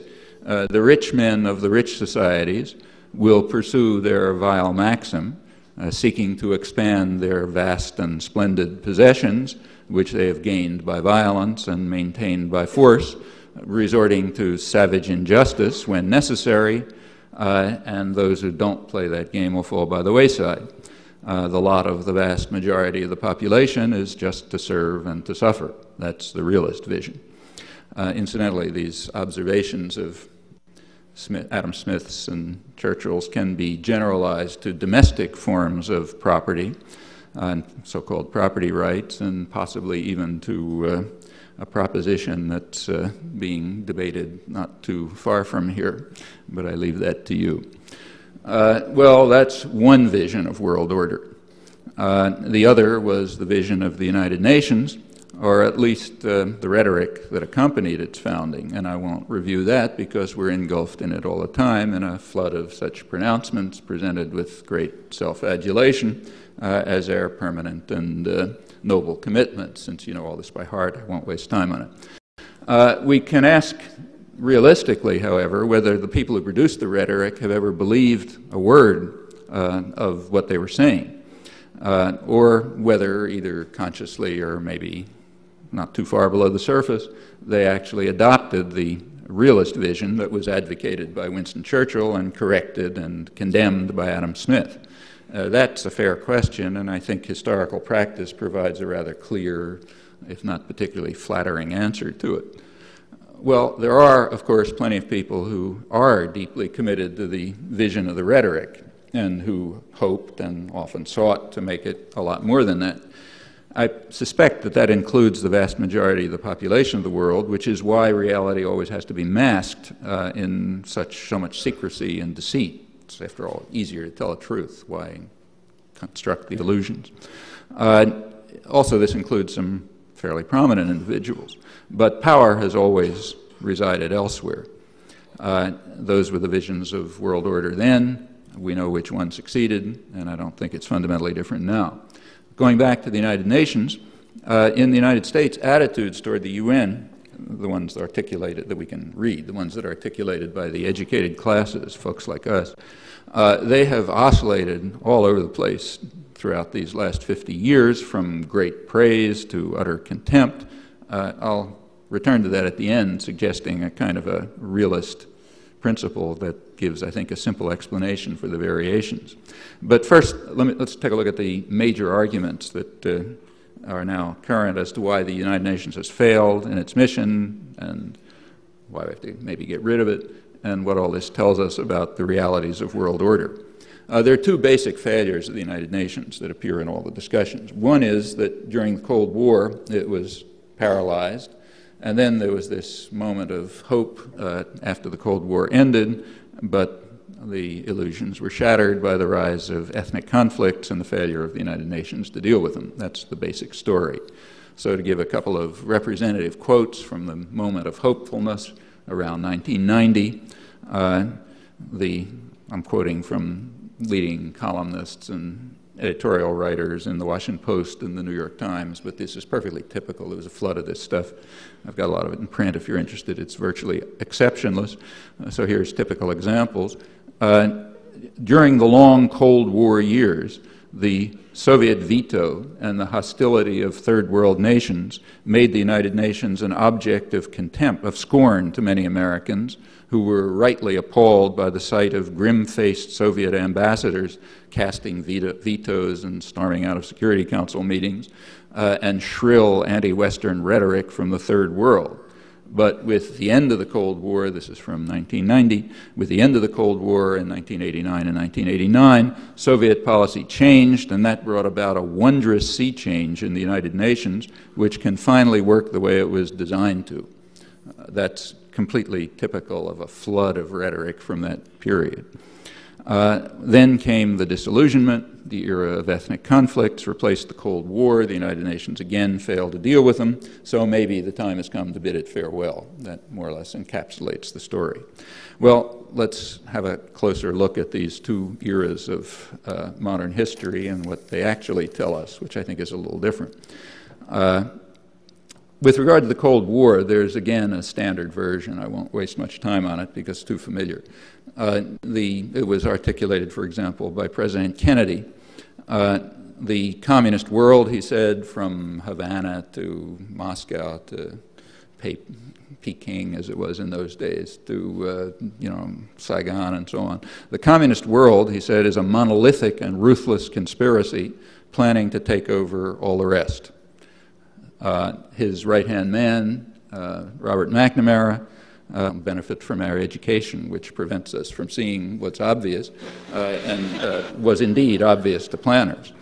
Now, of course, Stalin in particular carried out horrifying crimes, maybe some of the worst of history, but these awesome crimes are totally irrelevant to the story. And that's, again, pretty clear from the documentary record. So take, say, Truman. Truman liked Stalin. He admired him. He said he was honest. He said what goes on in Russia is none of his business. He said it would be a disaster if anything happened. This is all in private. It would be a disaster if anything happened to Stalin. This is around 1945. So, he said, in fact, he could get along fine with Stalin as long as the United States got its way 85% of the time. That was the issue. Churchill was the same. As late as after Yalta, that means February 1945, Churchill in internal cabinet meetings in Britain was defending Stalin as, you know, honest man, we can trust, great man, so on and so forth. The crimes were completely irrelevant. They knew about them, of course, but that's not significant. And that fits into a very traditional pattern. Saddam Hussein, you know, Trujillo, Suharto, you go through the list. The crimes are irrelevant. That goes up to the limit. So it includes that admirable Italian gentleman, as President Roosevelt called the man who brought fascism to Italy, who was greatly admired. It includes even Hitler in internal records up until the late 30s when he started to get out of line. It's disobedience that's the crime, not the crimes. Now, if anything is clear in history, that is. The record on that is completely overwhelming, and it's also true of Stalin. A couple of years before the Kennedy-Macmillan discussions, early 60s, on the demonstration effect, President Eisenhower and Secretary of State Dulles, again an internal secret discussion since declassified, they highlighted the central issue. They were lamenting what they called, this is all quotes, the ability of the communists to appeal directly to the masses and to gain control of mass movements, something we have no capacity to duplicate.